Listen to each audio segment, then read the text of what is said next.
Hi, welcome back guys. This is your friend, the Luffy fanfics, back with amazing fanfiction. This is the movie of What If Straw Hats Became Demons by Marine Scientists. Now before starting, please give this video a like and subscribe to the channel if you want more videos like this. Now let's get into the fanfic. What the hell is happening to him? Datton demanded, screaming to be heard over the sounds of Luffy's tortured screams as he fought and struggled, his body on the ground and not being held down since there wasn't a force on the island strong enough to hold down the rubber boy. I wish we knew. We had to put something in his mouth to keep him from biting his tongue. Makino shouted back, sobbing as she turned away, unable to bear the sight of the usually so bright and happy boy thrashing in pain as he screamed like the damn.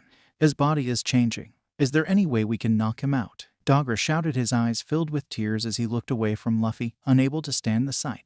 How the hell do you expect us to be able to damage him enough to knock him out? He's rubber. Blunt damage does nothing to him. Datton yelled back, watching diligently despite the tears in her eyes as her boy changed. He seemed to be growing taller and more muscled, but that was all she noticed at the moment as his eyes shot open and showed to be glowing in amber brown.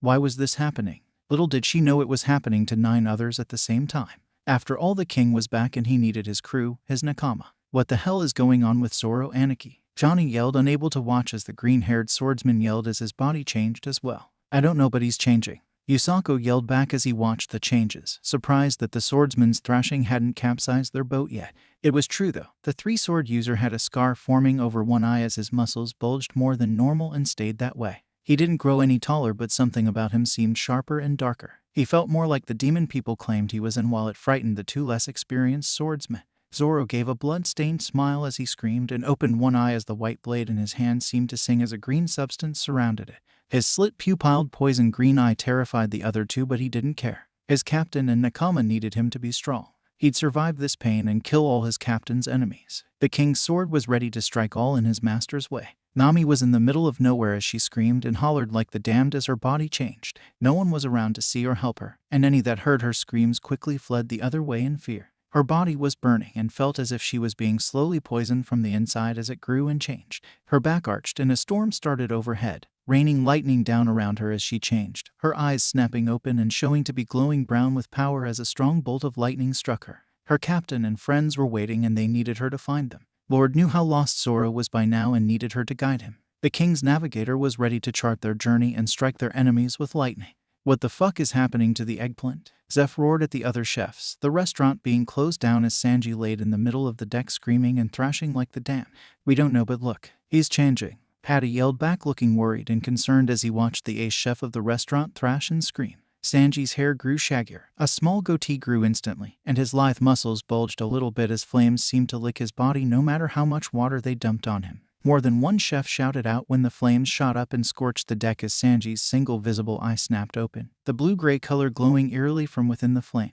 Even as he screamed, he smiled and began planning a grand feast. The king's chef was back and he was ready to cook and burn their enemies. What's the matter with Usopp-kun? Kaya yelled, tears rolling down her face as she tried to comfort the 3 members of Usopp's pirate crew as the entire town gathered around the boy. He had been walking with the heiress and telling her another story when all of a sudden he had dropped to the ground and began screaming and thrashing. At first everyone thought he was faking, but after a few seconds of the screams not subsiding they grew concerned and knew this was no act. We don't know. It's too dangerous to get near him, the doctor said, motioning towards the vines that were growing around Usopp and wrapping around him protectively as his muscles began bulging and the ground trembled a little bit under their feet. Captain, Pepper cried, looking scared and terrified as Usopp's eyes shot open just as the vines finished wrapping him in a cocoon. Usopp's brown eyes were glowing through the green of the vines and scared quite a few people. No one else saw it, but Usopp smiled even as he screamed. It had worked. They were back. The king's sniper was ready to shoot down their opponents. Chopper, Kira yelled, trying to figure out what in the world was wrong with her son as he laid on the stone floor of the castle screaming in pain and switching between forms. Kira had tears streaming down her cheeks. She didn't know what was wrong with her son and she had never felt this helpless and useless before except for one other time.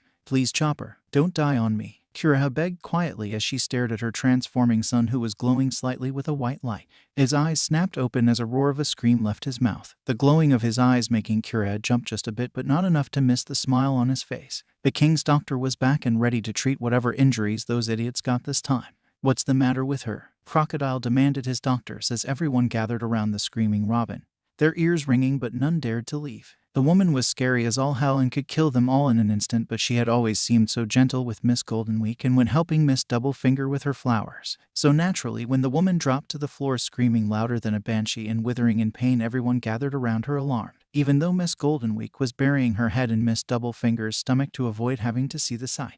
We don't know. It's like a seizure, but something's different. Seizures don't cause changes in the body. The doctor shouted back, earning a bullet to the head for shouting at Crocodile even as Robin continued screaming. Miss Wednesday was covering her ears and closing her eyes to try and keep her tears at bay, making Mr. 8 and 9 put hands on her shoulders in support. Look, she's ... she's smiling. Miss Valentine said, her eyes widening as she tried to hide her tears. It was true. Despite screaming like the mythical banshee, Robin's face was stretched into an unmistakable smile as it seemed like the very shadows seemed to gather around her. Crocodile and everyone else backed up a step on instinct as Robin's eyes snapped open, glowing a mix between blue and brown as hands and legs and more glowing eyes sprouted everywhere around her on the floor. The king's spy was back and ready to snap the necks of those who threatened her family. Frankie bro. The Frankie family and Iceberg were concerned, as were several civilians, as they gathered around the shipwright who had dropped to the ground yelling in pain a mere moment ago. What's going on? His body is mostly metal and yet he's changing. Iceberg shouted over the screams as he watched the blue-haired man worried and confused. It was true. Frankie's body was shooting up in height and bulging heavily in the muscles department as the metal he was made of seemed to thrum and sing in the air. All the metal around Frankie began bending towards him and thrumming as well. I don't know, but Frankie bro is a true man. He's smiling, one Frankie family member shouted, causing everyone to recoil. It was true. Frankie was smiling as his eyes snapped open, glowing red in an eerie way that freaked them all out. The king's shipwright was back and needed to start building his masterpiece again. What's that sound? Verona sounded the slightest bit terrified as screams and howls filled the air of the triangle, making even Mariah's skin crawl. If any were in a certain ship that used to belong to the Rumbar pirates, they would have been treated to the sight of a skeleton on the ground surrounded by dark ice and mist as he screamed and lashed about in pain. If any were on the ship and had seen the skeleton, they would have ran screaming at the sight of his empty sockets somehow managing to glow with darkness as a frigid wind blew from nowhere. If he could smile, Brooke would be. The king's musician was back and ready to rock as soon as he got his shadow back, that is. Down in the coral forest of the Fishman Kingdom, Jin was yelling in pain as he dropped to the ground and thrashed about, his screams scaring away every living being nearby and making the princess cry while the rest of the kingdom wondered who was screaming and why. The very water around Jin began to move abnormally as he wriggled about and smiled. His eyes snapped open, his beady black eyes, to show that they were glowing as the water around him warped unnaturally. Despite all of that, he smiled. The king's martial artist was back and ready for combat. If we ever get separated again and could choose one place to meet up, where would it be? Luffy had asked one day while the crew were all laying on the deck of Sunny watching the clouds. It was a lazy day, and he had talked them into laying down with him to cloud watch. At your home island, Captain. That way we can see your home and thank them for looking after you until you set out to sea and met us, Zoro said instantly, not even having to think about it, while the rest of the crew agreed, all of them smiling at the look of surprise on Luffy's face that soon melted into a wide beaming smile. Luffy's eyes snapped open as he woke up, smiling slightly and feeling a certain shift in the wind. It had been 2 weeks since he had collapsed and transformed. He was content to wait on his crew to come to him, though. He knew they were on the way. You okay, brat? Dadden asked, slightly worried as she looked at Luffy, hoping he wouldn't collapse and scream again. He had scared the shit out of everyone when he had done that. I'm great, Dadden. My crew is on the way here. You'll get to meet them soon, Luffy said, smiling as he stood up and dusted off his pants. He had to duck to avoid hitting his head on the ceiling of the shack. His changes were easy to see to those that knew him beforehand. He looked older, his hair more wild, his teeth were sharper, his eyes were slit-pupiled and glowed on occasion. There were also several scars on his body that weren't there beforehand. Most notably was the burned X mark on his muscled chest, since he usually left his vest open and didn't bother with a shirt. Of course, the biggest change was probably the fact that he was now about 8.5 feet tall and didn't care if the meat was cooked anymore, since he now ate it raw if he wanted to. Your crew? Dogger was confused. The boy hadn't even set out to sea yet and he already had a crew that was coming for him. You'll see, was all Luffy said before he left and went hunting. The king was waiting. Yo-ho-ho-ho, are we too late to hitch a ride? Brooke called as the small boat that he stole from Mariah approached the dock where the newly completed Thousand Sunny had been anchored.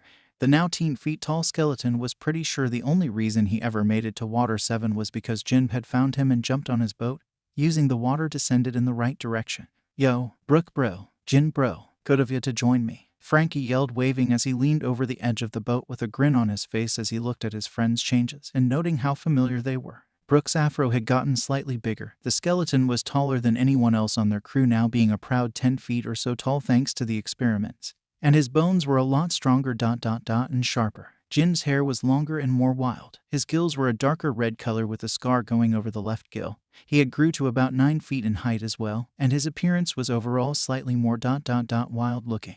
His eyes were sharper, his powers stronger, and his skin tougher than most metals. Frankie himself had grown to his 7 feet tall size and was much thicker in the muscle department than he had ever been before. His weapons and mind all high-tech and his powers over his element stronger than ever before. I got free and came to catch a ride to our meeting place with you. Jin-sen found my boat and hopped aboard helping me get here, Brooke said as the skeleton and fishman began climbing up the side of the boat using the hidden slots for if one of them fell overboard. Not a problem, bros. We gotta go meet up with Straw Hat Bro after all. Think Robin knows how to get to Dawn Island? Frankie asked, making the two of them chuckle slightly since they had noticed a woman walking out of a nearby shadow.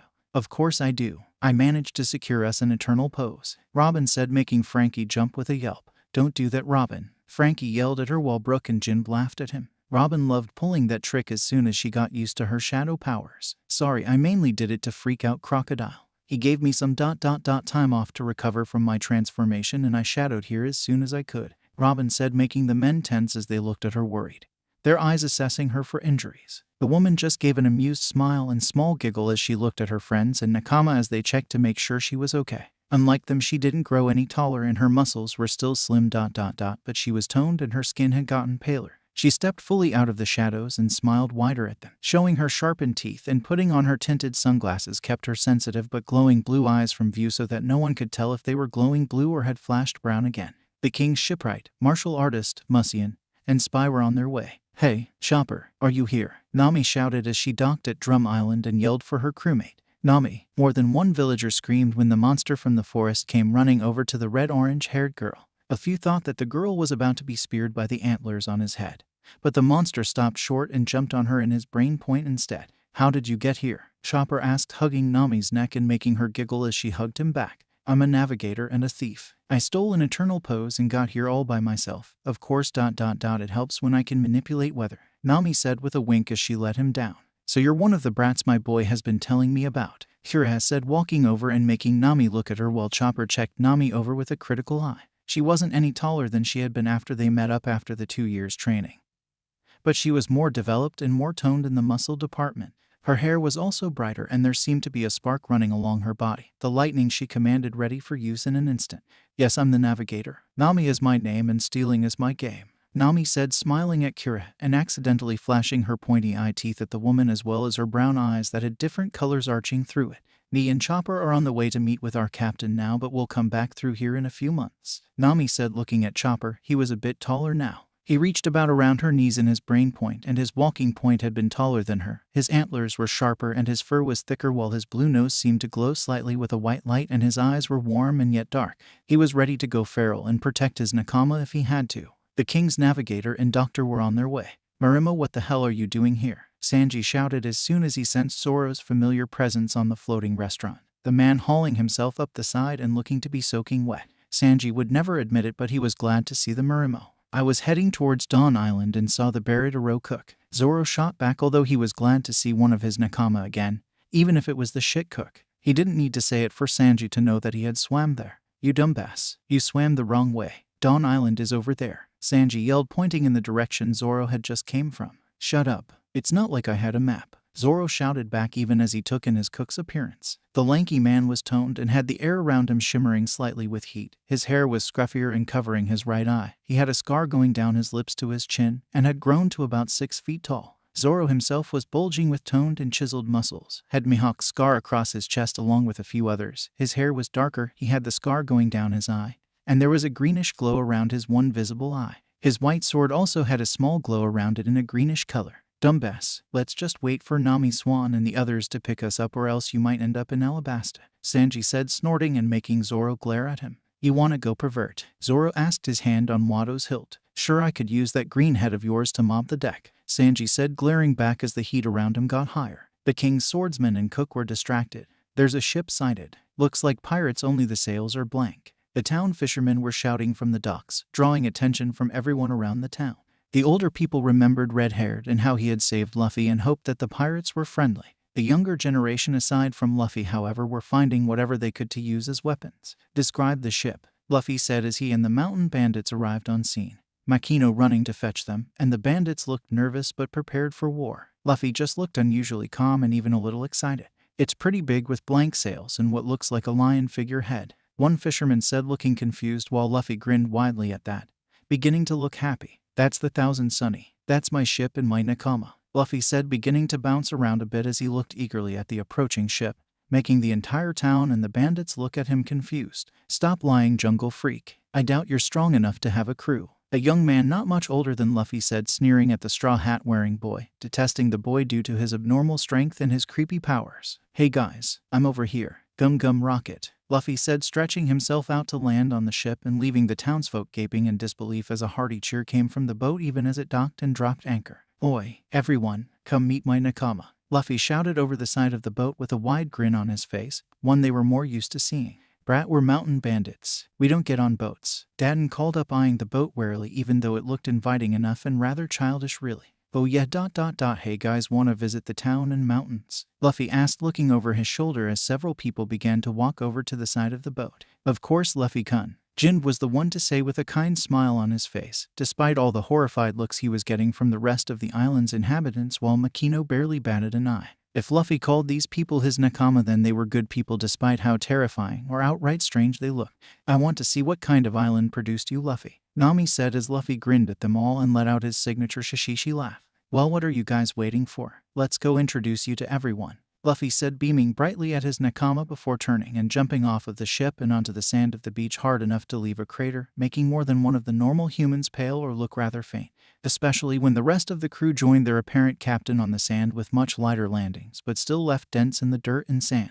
Honestly, there was a giant fishman warlord, a taller cyborg who could probably destroy them all in an instant, a rather infamous green-haired bounty hunter, and a fucking skeleton with an afro. Normal people like the islanders ... Yeah, they were freaking out. At least the blonde man, the two women, the long-nosed man, and the reindeer didn't look too threatening. So this is Dawn Island. Peaceful place for such a superly monsterish guy, Frankie said looking around curiously. The townspeople either looked pissed or looked worried at what he called Luffy. Ha, and he thinks you're his Nakama when even you guys call him a monster, the same jerk from earlier said, smirking at the straw hat boy whose entire crew tensed. What did you just say about our Captain Punk? Usopp was the one to ask as he stepped forward, the ground underneath them trembling ever so slightly as he reached for his rebuilt kabuto. Thankfully, Frankie and Jinbe and Robin had enough foresight to gather all of the materials needed for the upgraded weapons for him to build as they went to find Luffy. Your captain, but that weird blue-haired guy just called him a monster, one of the townsmen asked looking confused. We call him that as a compliment and to symbolize how strong he is. He is our captain and one of the monster trio after all, Nami said, twirling her climatact and her eyes sparking slightly as she glared at the young man. The strongest of the monster trio at that. But any who disrespect our captain deals with us, Chopper said, growling as he turned into his human point, making one or two people faint. And you can ask any of the crew. I can be quite vicious with my hands if my captain gives me permission, Robin said, crossing her arms over her chest in her standard pose for her powers. She didn't need to do the pose, actually quite the opposite, but it helped to protect her chest if she were attacked while using her powers. She very rarely used the pose anymore since she trusted her Nakama to keep anyone from getting close enough to harm her, but right now everyone would underestimate them if it looked like she had to pose and concentrate to use her ability. Oi Robin, if you're going to do that again, let me get the hell away first, Frankie said, paling at the look on Robin's face and recalling how exactly she had recruited him, making her giggle a bit. You aren't the target this time, Frankie, so don't worry. Your ... delicates ... are safe from my grasp this time, Robin said, her eyes flashing with pure darkness as she glared at the young man that had the gall to insult her captain. Yeah, but next time he tries to argue with you he won't be so lucky, Zoro said with a snort, making the others nod in agreement. Robin's favorite way to keep Frankie from arguing with her over something stupid was to hold up her hand and threaten to have a repeat performance of Water 7. Everyone and everything stopped as Luffy threw his head back laughing, making his crew glance at him and smile warmly. The more observant of the townsfolk and bandits noticed how the crew relaxed at the sound of the boy's laughter, and the suddenly small again Chopper and Brook laughed with him. Before long, the entire crew of demon pirates were laughing and talking together like old friends as they each checked Luffy over with their eyes before fully relaxing. After all, the demon crew were reunited with the Demon King. So how do you all know Luffy? Makino asked as she served the pirates some juice, except for Zoro who wanted some liquor. He saved our lives, all 9 of them responded within a second. No hesitation, No thinking about it, just an instant response. I was a bounty hunter trying to get stronger and be the best. Made a deal with some Marines and they were going to go back on it and kill me. He didn't let me die and at first he blackmailed me onto his crew, but I don't mind, Zoro said, shooting Luffy a secretive smile and making the boy laugh. I was a thief that was just using them both for a while, and yet ... when I needed them ... they were there. I joined them after they helped me free my town from pirates, Nami said unapologetically. Was a thief. You still are one, which, Zoro said with a snort, making Nami smile sweetly at him. Oh, what's that? You want more added to your debt? Well, if you insist, Nami said, making the whole crew chuckle or laugh as Zoro scowled at her without any real heat behind it. I was the village coward and liar. My dad's a pirate on Red Hair's crew and I wanted to be a brave warrior of the sea like him. So when Luffy and the other two helped me save my best friend and village from some pirates, I joined up with them, Usopp said, smiling at the other three who had been at Syrup Island. I was a chef and dead to the old man in charge of the Barrett, a restaurant on the seas, and I forgot what it was like to live for my dream. This shitty captain reminded me what it was like to fight for my dreams and helped save the restaurant from some pirates. I joined him after that, Sanji said, lighting a cigarette and trying to look cool, although he knew that anyone from Luffy's island was off limits. I was next to meet the crew. They came to my home island looking for a doctor cause Nami got really sick. I was always called a monster, but Luffy called me his friend. Then he beat up the bad man, the king that took away all the other doctors but me and Doctorine, Chopper said, beaming up at Luffy, who patted his head with a grin. Ever since what happened to Sabo, Luffy has disliked nobility, Makino said, giving Luffy a worried glance while Daden gave a rough snort. You think he's bad? If I got my hands on those bastards that shot down the blonde brat, I'd show you just why mountain bandits are feared, Daden said, her voice a dark deep growl that Luffy wasn't used to hearing from her. Actually, I met the crew before you did, Chopper, but I didn't join until after you had. I work for a warlord named Crocodile, but I hate it. He's tearing apart a country for a weapon that I wouldn't give him in a million years. I had to work for him and I'm used to those kinds of people. I've had a bounty on my head for 20 years after all, but Luffy literally saved my life even though I asked him, told him to let me die. I believe his exact words were, "Why should I listen to you?" before he carried me over his shoulder away from the collapsing tunnel. I had nowhere to go and had taken a nasty stab wound to my back that barely missed my heart. I snuck onto their ship and may have gotten Luffy into a spot of trouble with the others, Robin said, averting her eyes slightly but smiling as she spoke of how Luffy had saved her the first time. You literally said that what he had done to you was unbearable and that he needed to take responsibility, Zoro said, looking at Robin, who gave a small chuckle as Makino and everyone over the age of 15 in the bar choked on nothing at how it was phrased. Yeah, I didn't know what that could have meant for like 5 years. You and Nami were the ones who had explained it to me when you noticed how clueless I was, Luffy said with a snort, making the two girls giggle slightly. You couldn't look at us for months without blushing. Nami almost cackled outright while the rest of the bar frowned. When had this happened and why did they act like they had been around each other for years? Luffy hasn't left the island. I was next to join when they needed a new ship and after a lot of trouble. These guys are super. I still hate how they recruited me though, Frankie said, glaring at Robin and making her giggle slightly while the other males on the crew winced. What did you do? Daden asked, looking at Robin curiously and making Nami cackle harder as Robin gave a sweet smile, too sweet of a smile. Let's just say, there's a good reason men are scared of me. And not just because of my ability to snap hundreds of necks and spines in an instant, Robin said while Frankie was cupping himself protectively. I thought you were going to tear them off, you devil child, Frankie yelled at her, making most guys not a part of the crew look confused before their eyes slowly widened in horror. Thank you for the compliment, but I'm more of a demon than a devil. Besides, most guys like it when a woman grabs them there, don't they? Robin asked, her eyes lowering to half-mast as she teasingly ran her fingers down Frankie's chest towards her prize. Not when you're squeezing them so hard they're ready to pop. Luffy was the one to answer since Frankie jumped from the table and hid behind him at Robin's actions. He was no fool. He knew Robin wasn't going to be gentle or nice to his precious if she grabbed it again. You really are a demon, one guy said, pale as he covered himself protectively. Daden, however, was laughing. All 10 of us are. Robin shrugged it off easily. Yo ho ho, I believe I was after Frankie. Luffy found me in eternal darkness in hell and saved me. From my loneliness, from the darkness. He showed me the light again and gave me a reason to live my life, although I quite clearly already lost it. Yo ho ho, skull joke, Brooks said, making Chopper, Usopp, and Luffy bust out laughing. I was the last to join. Until recently I was the captain of the Big Sun Pirates, which were disbanded a few months ago for training and to find a new reason to fight. Many of my crew were tired of being pirates and wanted to settle down anyways, and those that wanted to continue the pirate life found new crews easily. I have some more unfinished business to deal with, but Luffy-kun and the others will fight with me, I know. They do not see me as a warlord or a fishman. They merely see Jinb. Jinb said, smiling at Luffy and the others who smiled back at him. That's all there is to see. Jinb is Jinb, just like I am me. Nothing else matters, Luffy said, making the bandits look at him surprised. When did he get so wise? If they had asked him, he would have said it was probably when those scientists were using he and his crew as test subjects for crossbreed devil fruits and genetic manipulation. After all, demons never forgot and rarely forgave. All right, we're off. So where to first, Luffy? Nami asked, looking at her captain as they sailed off from Dawn Island. Usopp having painted the sails before they left the dock with their upgraded demon straw hat symbol. It was pretty much the normal straw hat symbol, but had the kanji for demon painted in blood red on the golden brown straw hat and a bit of what seemed to be blood dripping from the grinning sharp teeth of the skull. Well, how are we going to do this? Are we going to go through all of my adventures since I first sailed, or should we just head straight to the Grand Line? Luffy asked from where he was relaxing on the hammock with his hat providing shade as it rested over its face while fingers carted through his hair. Everyone was just taking it easy since it was only the East Blue they were in and they had nothing to worry about. No one would be expecting a crew of 9 demons as strong as an admiral.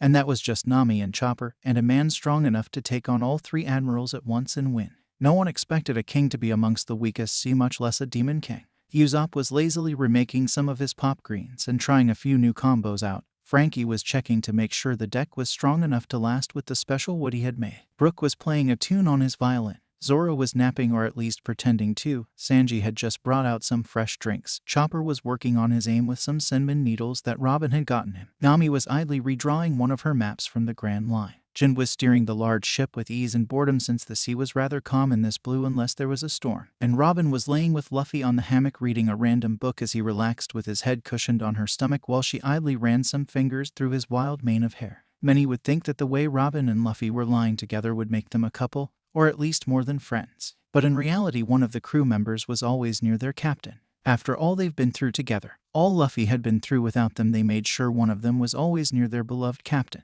Besides, the crew was always together. They'd never date anyone outside of the crew. Of course, that did add in the alliance and fleet. They'd have to work on getting that back together and protecting them this time. Bartolomeo had been one of the few that weren't fazed at all by the main crew's forced change into demon. He was called the cannibal for a reason after all. All of them. You were there for us throughout everything since we started sailing with you. Now it's our turn to be there for you, Robin said, making everyone else nod in agreement. 1 or 2 specific scenes in their minds. Impel Down and Marineford. They would not fail at saving their captain's brother. They would not fail their captain like that again. So first would be meeting Koby and then Shell's Town where I met Zoro, Luffy said, not mentioning what they were thinking. He knew what they were thinking because he was thinking it too. He had to save Ace this time. He wouldn't fail. How did you meet Koby anyways? Nami asked curiously, having never thought to ask before. The feared and powerful pink-haired admiral was a close friend to Luffy until the very end, oftentimes betraying the Marines to help his friend just because he was following his ideal of justice. And because he said friends were more important than any job. Went through a whirlpool in a barrel, brought aboard a ship some fat whale was attacking. What was her name again? Oh well, doubt it was important. He was a coward until I told him I'd die for my dream, Luffy said, completely and utterly nonchalant, and he didn't even bother removing the hat from his face to look at his crew when he said it. Everyone froze for a moment before Nami slapped her forehead while Jin closed his eyes and sighed heavily. The others just either chuckled or shook their heads fondly. Leave it to their anchor of a captain to do something like that before he became a monster or a demon. Now that I think of it, how did you guys get to Dawn Island? Luffy asked, tilting his hat a bit and looking curious as he thought about that. I had secured an eternal pose to Whiskey Peak where we had met up with Nami and Chopper. From there she had gotten us from Whiskey Peak to Loguetown.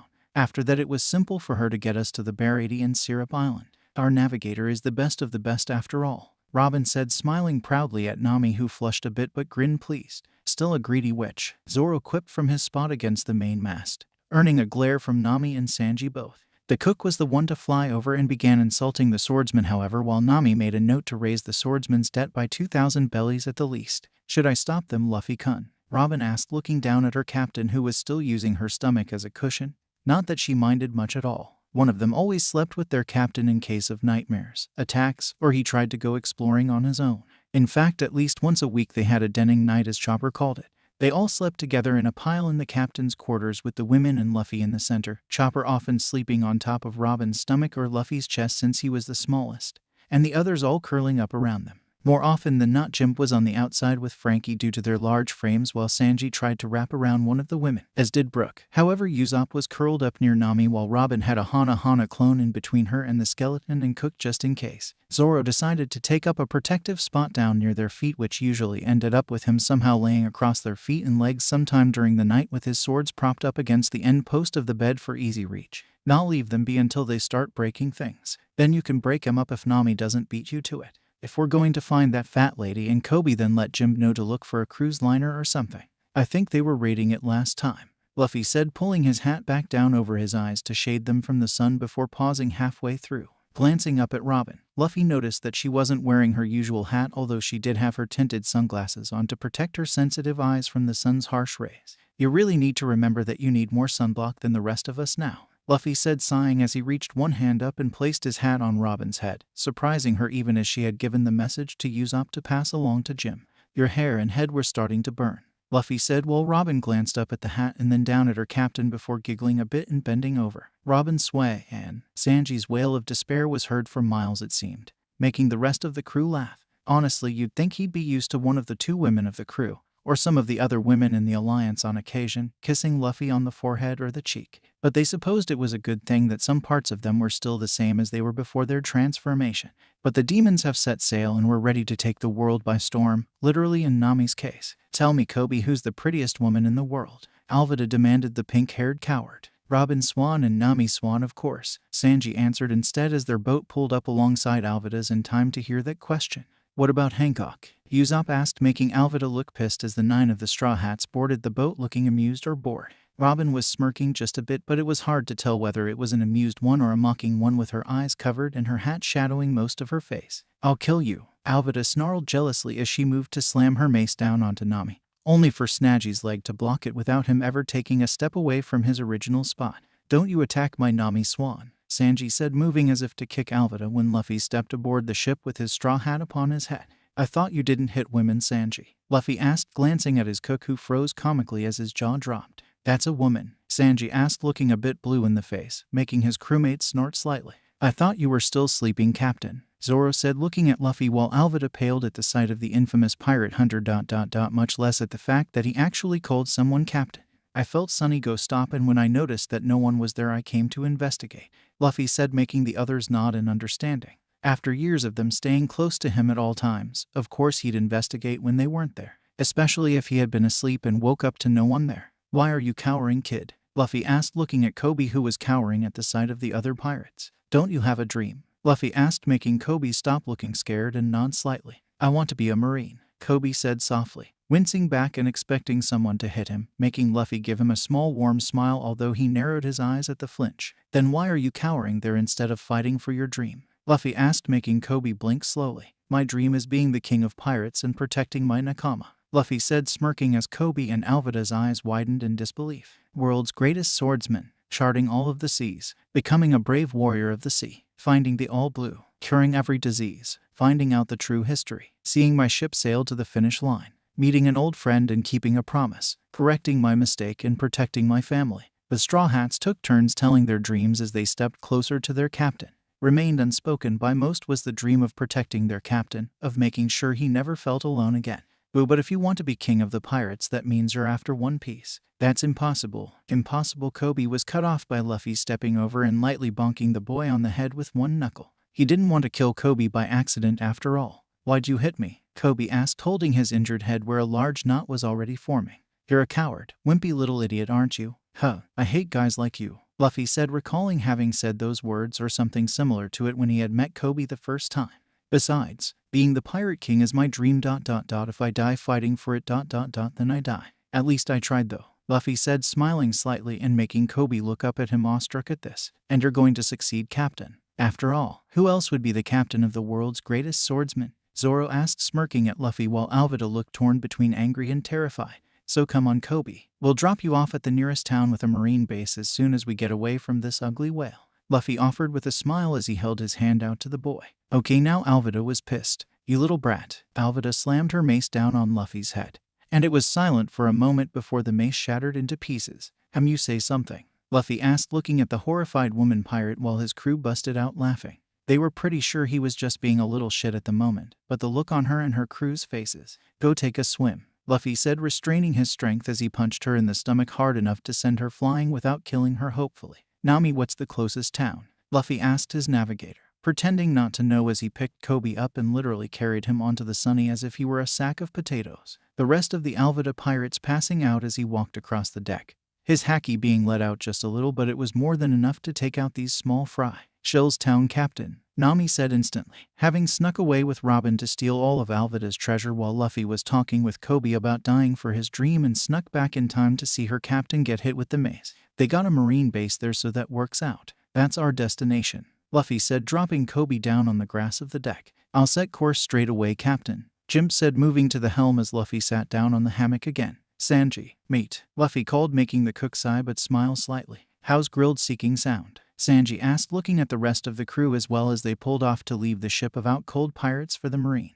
I've never had seeking meat before, I don't think. Chopper piped up from where he was treating any of Koby's bruises and scrapes from his time under Alvida. It will be interesting to eat a creature that has devoured plenty of people, Robin said, making Usopp give her a flat look as Koby turned drastically pale. You're just trying to freak someone out, Robin. Stop scaring the kid before he passes out, Usopp said, making Robin giggle. You ready to take out Morgan again, Captain? Zoro asked from where he was laying on the deck near his captain, a smirk on his face. Let's hope Rika and her mother are okay since you weren't there to stop the wolf, Luffy said, making Zoro smirk wider. We made a pit stop before picking you up, killed the wolf and knocked out the brat. Far as he knows, his wolf was shot by accident in the woods by a hunter. The Marines didn't look like they were going to tell him the truth anytime soon, Zoro said, earning a pat on the head from his captain. Good job, Zoro, Luffy said, smirking slightly. Zoro just snorted and let out a playful bark sound. A few Marines and allies had joked that Zoro was like a rabid dog that was only tame for his master. The looks on the Marines' faces when Zoro actually fought some of them while wearing a collar and false dog ears was fucking epic.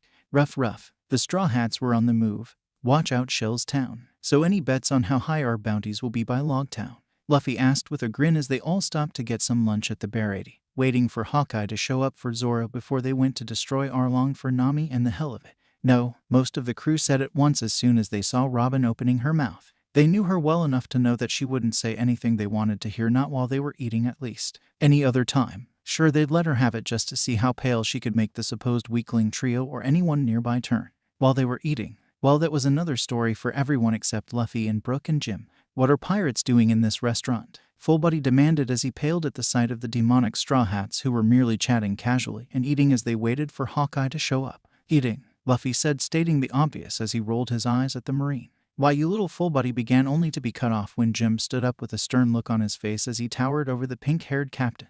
Do you have a problem with my captain? Jim asked darkly, and making Fullbody pause for a moment as he paled a bit. First son of the sea, Jim. What's a warlord doing here in the weakest sea? Fullbody asked, his face draining of color completely as Jim smiled and placed a hand on Luffy's shoulder, pretending not to notice the shock and horror on the normal people's faces. Meeting up with my captain and king, Jim said with pride and earning a grin from Luffy. Captain, king? Fullbody asked, paling further as he looked at the demon captain. Straw Hat Demon King Luffy, captain of the Straw Hat Demons, Robin said, introducing her captain with a grin on her face at how the normal people paled, horrified at the title. Shishishishi, you love watching people pale when you introduce me and our crew, Luffy accused Robin, who smiled at him with a grin that showed her sharpened canines, which really freaked out the normal people. It's about time for me to leave, isn't it, Captain? To set the scene for Orange Town, Nami asked Luffy, and earning a nod from the man. Are you taking the Sunny or do you want one of the smaller boats? Luffy asked, making Nami smirk slightly. I was thinking of taking the shark submarine actually, just to see the look on the others' faces,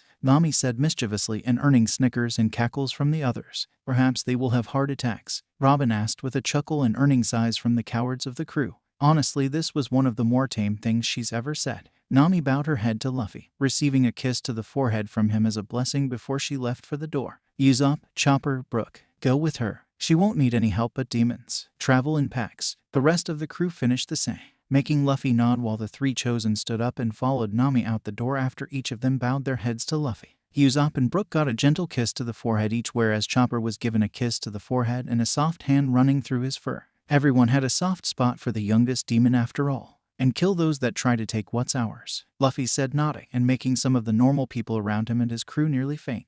Oh, looks like the small fry are here. Who gets first crack at him? Sanji asked, noting the arrival of the Krieg pirates just as Nami and the others left by submarine. Shall we draw lots like always? Robin asked, already holding out a small cluster of straws to the boys who all looked at Luffy for orders. They aren't very strong. It wouldn't even take one of us to take them all out. Honestly, it'd be bullying them if there was 2 or more of us. Make sure there's only 1 red straw, Robin, Luffy said, making the archaeologist pout and remove 2 other red straws. There now, everyone can pick, Luffy said, making the others laugh at the pout on Robin's face as she drew one of the non-red straws. Huh, this'll be a snap, Luffy said with a sigh as he seemed to have drawn the only red straw, earning vicious grins from his crew. Sending out the captain. We really are bullying them at this point, Jim said with a laugh when he saw who had the red straw. Don't worry, Zoro. Mihawk is yours once he shows up, Luffy promised his swordsman, who didn't look bothered. Should I kill him or make a wager where he joins our crew? Zoro asked curiously as he looked to his captain, who paused for a moment and thought about it.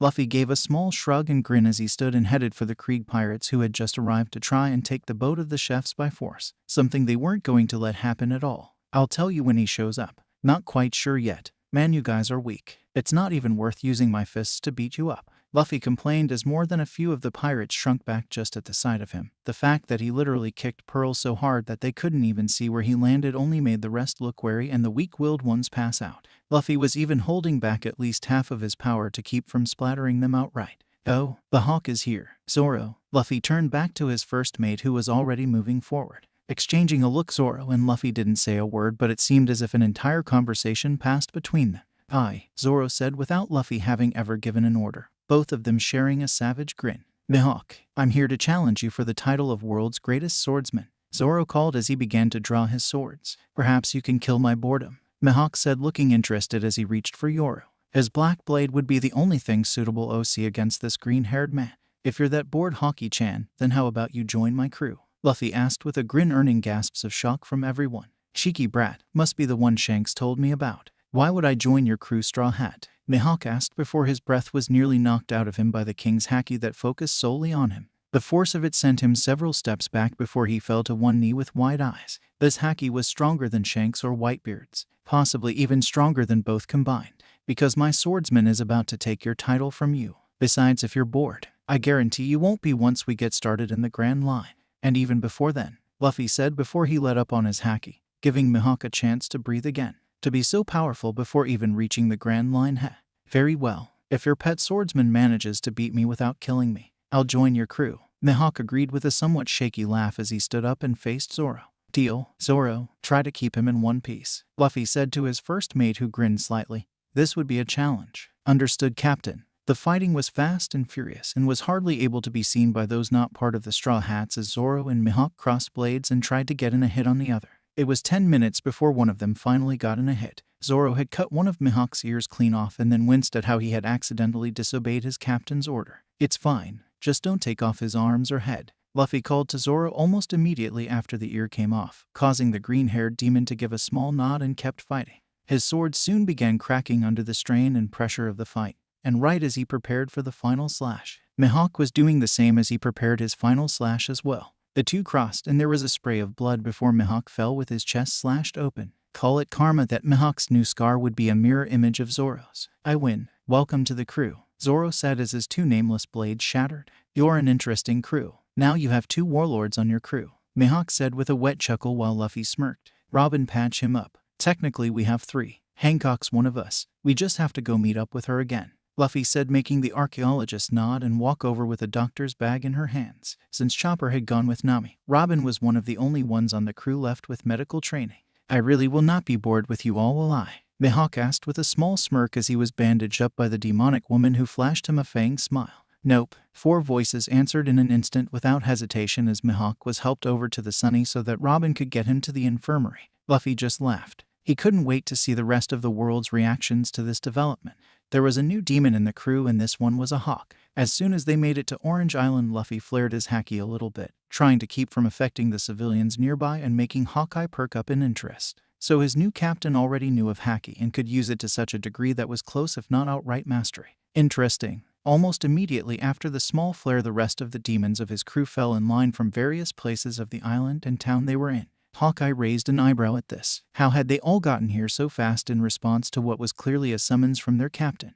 And had they all really just dropped anything they may have been doing to get here immediately? They were already that loyal and obedient to their captain. Very interesting. How are we going to do this? Zoro asked as Chopper began to fret over and treat his injuries. Also moving to treat Mihawk's and not looking the least bit surprised to see the warlord there with the rest of the group, something the veteran pirate noticed and was intrigued about. None of them had any doubts that the swordsman could have bested him and made him join. Or were they just that good at hiding their surprise? Well, all of us are overkill, Frankie pointed out casually and making the rest of the crew snicker or snort. Like normal then, Sanji said, lighting up another cigarette and making the others snicker harder. He wasn't wrong after all. Especially not after the experiments and all that had turned them into demons. Hell, Chopper was the most reluctant to actually fight since he was a doctor, and even he was overkill, especially in the East Blue. He hurt one of ours, Luffy said simply, and the reminder of that fact had the whole crew minus Mihawk looking bloodthirsty and ready to kill. Looking much more like demons than they usually did to start with. Mihawk himself looked a bit unnerved by just how demonic they looked at the thought of one of their own being harmed. They were very protective and caring of each other, weren't they? Almost to the point of possessive, it seemed like. You got him last time. Can I show him the mistake he's made this time? Robin asked, her eyes glinting darkly with the promise of a very brutal death for those that hurt one of her precious Nakama. Make sure he hurts for it. Luffy gave his blessing for the upcoming beatdown.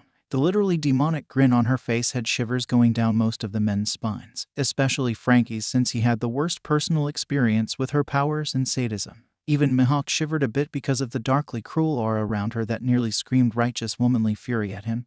And it wasn't even aimed at him. If the ones who hurt whichever crew member was hurt didn't deserve it, in their minds if not his own, then he'd feel bad for the poor bastards on the receiving end of her ire. The dark-haired woman was even scaring him, and he was a warlord from the Grand Line. He did not want to piss her off. What about that rat guy? The Marine? Zoro asked his captain, who gave a slow evil grin. You let me handle that. We still have those uniforms we stole from that Morgan guy, right? Luffy asked his right-hand man, who grinned widely and nodded. Robin, get one of the uniforms from storage then and put it on. Then go have fun with Arlong, Luffy ordered, making the archaeologist grin as he kissed her forehead. A blessing from the captain. Mihawk raised his eyebrow at that. He had never seen such a type of blessing from a captain to a member of their crew. Not since Roger died, at least. His new captain and crewmates were very, very interesting indeed. Gladly, Captain. Robin nearly purred the words out, and right in front of them she seemed to vanish into the shadows of a nearby building, making Mihawk startle in alarm. She had even vanished from his eyes and his haki. How in the world had she done that? How? Mihawk asked, baffled. It wasn't a devil fruit. He knew from the reports and all that her devil fruit was the bloom fruit. She's our demon of darkness, of course. The shadows and darkness are her domain. His captain said with a carefree shrug of his shoulders at that. What kind of crew did I join? Mihawk wondered aloud in disbelief and shock at what the woman had done and how unbothered by it everyone else was. The casual answer from his captain had him wondering if he would have been better off dying during his fight with Zoro. A crew full of demons, of course. Don't you know who we are? How dare you go against the 16th branch of the Marines like this? Nezu demanded as he scowled and glared at Robin, who had been wearing a Marine outfit they had liberated from Morgan's base in Shell's Town, as she took down Arlong and his group with laughable ease. Honestly, she hadn't even broken a sweat or needed to use more than her standard devil fruit powers. State your name and rank, Marine, and tell me what you are doing on this island when I received no news of Marines in the area. Nezu demanded of Robin, who just gave him a bone-chilling smile. Oi oi, what's all this fuss about? Luffy asked casually as he approached the commotion. Wearing a Marine uniform minus the shirt and with the jacket open while a personalized captain's coat was hanging from his shoulders like a cape. Most of the Marines gaped at the tall mountain of a man leading a crew of varied and very unique people, all wearing Marine uniforms even if each was personalized. Captain, I'm sorry to say that the rumors were true. Corrupt Marines turning a blind eye when they could have taken out the trash right from the start. I've already handled the problem and was getting ready to hand the ill-begotten goods from the scum back to the townspeople when this rat interrupted me. Robin said, smiling pleasantly at her captain, who smirked slightly as she approached him. Nezu's eyes bugging out at hearing that the man before him was also a captain. Good job. Any troubles other than a rat problem? Luffy asked, smiling as he patted Robin on the head for a job well done, making her preen slightly since it was always nice to be praised by her captain. All of the demons loved being praised by their captain and often competed, discreetly, during battles and situations to see who could earn his praise. Honestly, Luffy thought the whole thing was silly, but it made his crew happy, although he was also more than happy to lavish praise onto his Nakama. Of course not. They've allowed themselves to get fat and lazy here in the East. For Grand Line crews like us, they were merely flies, Robin said, smiling and causing Luffy to chuckle slightly before he dropped his hat onto her head, which people were just now starting to notice was smoking. You really should stop forgetting your hat when going out into the sun. Our doctor won't be happy if you end up burning because of a simple mistake," Luffy said, making Robin beam up at him while the rest of the crew were snickering and congratulating her on a job very well done. Nami especially loved the twist Robin had added where she had crushed Arlong's balls into paste. The men were resolutely ignoring that because oh hell no were they getting on the women's bad sides. Who are you?" Nezu demanded, trying to sound as if he were important. The look that Luffy gave him informed him that he should have kept his mouth shut. "Captain Monkey D. Luffy. You, Captain Nezu, are in a lot of trouble," Luffy said, giving the rat a disgusted look. "For what? I've done nothing wrong," Captain Nezu said, trying to protect himself, and the sneers he got from the crew were telling him that he was in a world of shit. Taking bribes, being an accomplice to pirates, being an accessory and accomplice to multiple counts of murder and assault and theft. I'd go on, but we'd be here all day and I have more important things to do than waste my time with you," Luffy said, staring down the Marine with eyes that looked as if he could see straight into Nezu's soul. "Who's going to believe one captain I've never even heard of over me?" Nezu squeaked pitifully, trying to find some way to salvage this in his favor while Luffy smirked. "In case you haven't noticed, I've got 2 warlords right here with me," Luffy said, nodding to Mihawk and Jim, causing the barely regaining consciousness Arlong to go wide-eyed at the sight of Jim. "But if that's not enough, use up the den please," Luffy said, holding his hand out, and immediately the sniper placed the snail phone in his captain's hand. "Calling me already? What do you want, Luffy?" Garp asked, answering the snail and making Nezu's eyes bug out of his head. "I just wanted to know why the Marines in East Blue are so corrupt and weak," Luffy said, smirking, and the line was dead for a moment before Garp answered. "What?" His voice was flat. "Captain Axe Hand Morgan of Shell's Town. Illegally taxing the civilians of the island for protection, arresting people on false charges, ordering the death of an unknown amount of Marines under his command for no justifiable reason, and assaulting not just civilians of his island but visitors as well with no provocation, as well as property damage where it wasn't even called for or justifiable." Luffy began ticking those off of his fingers one by one. Not to mention the death of Kuro of the Thousand Plans was a setup and fake. The real Kuro was hiding out on a small island biding his time before he murdered the heiress of a small boat manufacturing company. Since Morgan was in charge of Kuro's execution and was the only Marine on site when he died, you can understand how that happens as well. "I and my crew have already taken care of them both," Luffy said, and the snail began to look steadily more and more pissed. "Then there's that Lieutenant Nobody," Luffy said, making his crew snort slightly. "You mean full-body captain?" Sanji said, amused and making Luffy shrug. "Same thing, honestly. Not only did he try to sink us without provocation while we were approaching a restaurant, but he was using the money that the Marines allocated to him for supplies to impress some woman that he obviously paid for on a dock somewhere. Then he cowardly ran away and abandoned most of his crew when Don Craig showed up to try and take the restaurant's ship by force instead of standing and fighting to protect the chefs and civilians," Luffy said, and the snail's teeth were being ground together in rage. "Finally, I'm standing here with Captain Nezu of the 16th Branch, a Marine who's been taking bribes to keep silent about Sawtooth Arlong being on the island and enslaving an entire village of innocent civilians with a crew of fishmen.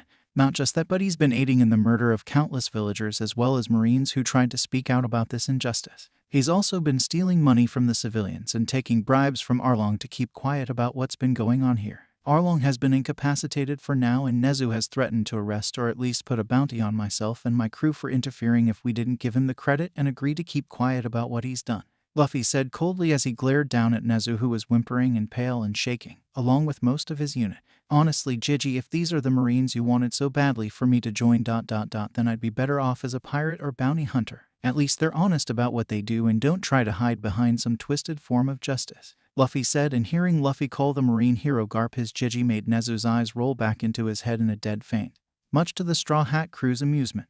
"I'm definitely going to be paying visits to the East Blue bases and probably the other 3 Blues as well. I promise you, Luffy, not all Marines are like this." "But wait ... did you say crew?" Garp asked, wanting to know about that last bit as he registered what his grandson had said. "I know they aren't all bad, Gigi, but most are." "Yes, my crew. You'll probably see us in the bounty posters tomorrow or the day after, given what Nezu said. Don't worry about that, Gigi. I don't care if people believe us to be pirates, even if it means we have to lose the uniforms that we got from Morgan's base. We know that we're just trying to serve justice, and that's all that matters," Luffy said, and his words were twisted just enough that he wasn't lying ... but he knew that he and his grandfather had different views of justice and what it meant. "That's fine. I'll let the higher-ranking ones like Sengoku and Tsuru know the truth. Besides, you can go after more pirates and corrupt Marines you find without politics and paperwork in the way if everyone else thinks you're pirates too. I want to meet this crew of yours though when we meet up. Stay safe, Luffy," Garp said, and Luffy smiled. His grandfather did truly love him and had always tried his best by Luffy. He just had a skewed sense of what was appropriate for a normal human child to be doing and learn how to survive. No promises, Gigi. After all, we're pirates now, Luffy said, grinning as he discarded his marine outfit for his normal one while his crew immediately did the same, throwing away the marine uniforms. Honestly, Luffy was tempted to burn them, but Robin signaled that they could use them later and gathered them up. Be wahaha that you are. Give them hell, Luffy, Garp said, laughing and glad his grandson hadn't been upset at going with the ruse of being a pirate. With pleasure, Luffy said, hanging up the call. What the hell kind of crew did I join? Mihawk asked in disbelief at what had just happened. His captain was the grandson of Garp of all people, and had successfully managed to trick the marine hero into believing that they were undercover marines pretending to be pirates to take out more pirates and corrupt marines without politics and bureaucratic bullshit getting in the way. A crew full of demons. Don't worry, you'll get used to this kind of thing soon enough, Zoro said with a laugh as he clapped his old teacher on the shoulder. It's kind of bad when you think about it. We're so overpowered right now that the only ones able to keep up with us at this level are warlords, a few vice admirals, and those who are admiral or higher. As well as the Yonkos, Nami said, sweat dropping and taking a small measure of sadistic glee at kicking Arlong back unconscious with a slightly lightning charged foot. Which means that Mihawk bro's at the perfect level to join us while being able to both keep up and give us a challenge when we spar, Frankie said, grinning at that and striking a pose. Well, that's better than being a trophy crewmate like most would consider me, Mihawk said, sweat dropping a bit. God, was he one of the only sane ones on this crew. It was terrifying to think that he might be the only normal one.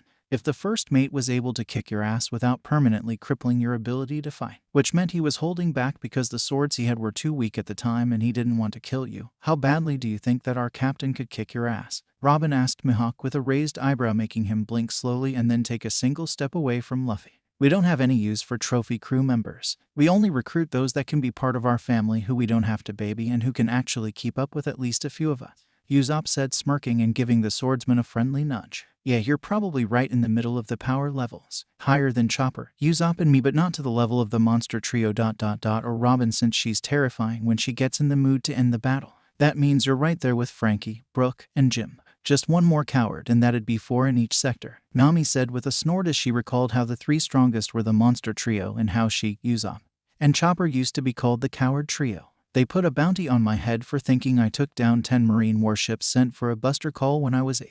I think growing up able to actually be able to take down that many is called irony, Robin said flatly, and making Mihawk's sweat drop as the crew began to debate who could take down the most marine warships, aside from the monster trio. That is because that was an unfair comparison. Seriously, what the hell kind of crew did he end up joining? Garp, why the hell are you laughing? Sengoku demanded, glaring at Garp, who was damn near dying of laughter as he, Tsuru, Sengoku, and the 3 admirals all looked at the new wanted posters and the news article that went with them. Thankfully, Garp had worked quickly to squish out any mention of any warlords being on Luffy's crew. After all, they had probably been in the area for different reasons and just wanted to check out the newbie on the scene with the famous last and middle name.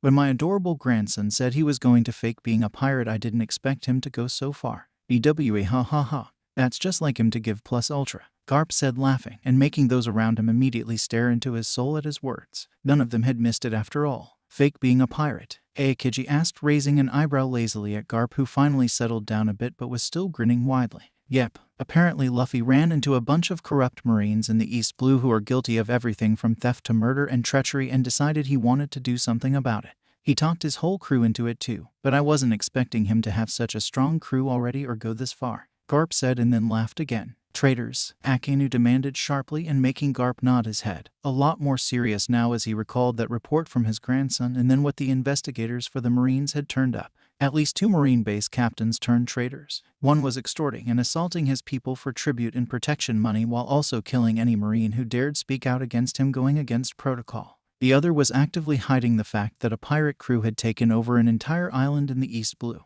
That one's crimes included but aren't limited to stealing from the citizens, assault and battery, property damage, tax fraud, accepting bribe money from pirates to look the other way, and aiding and abetting in several counts of murder. One of the ones who was murdered was a former Marine who gave up her life to protect her 2 adopted daughters, one of which was forced to join Arlong's crew because of her talent for weather and maps and become a thief to survive. Thankfully, it looks like my adorable grandson found the thief and rescued her from Arlong, recruiting her to his crew. Garp said, and for the first time in a while he was completely serious, and all of the Marines in the room scowled at that. The admirals having to rein in their powers a bit.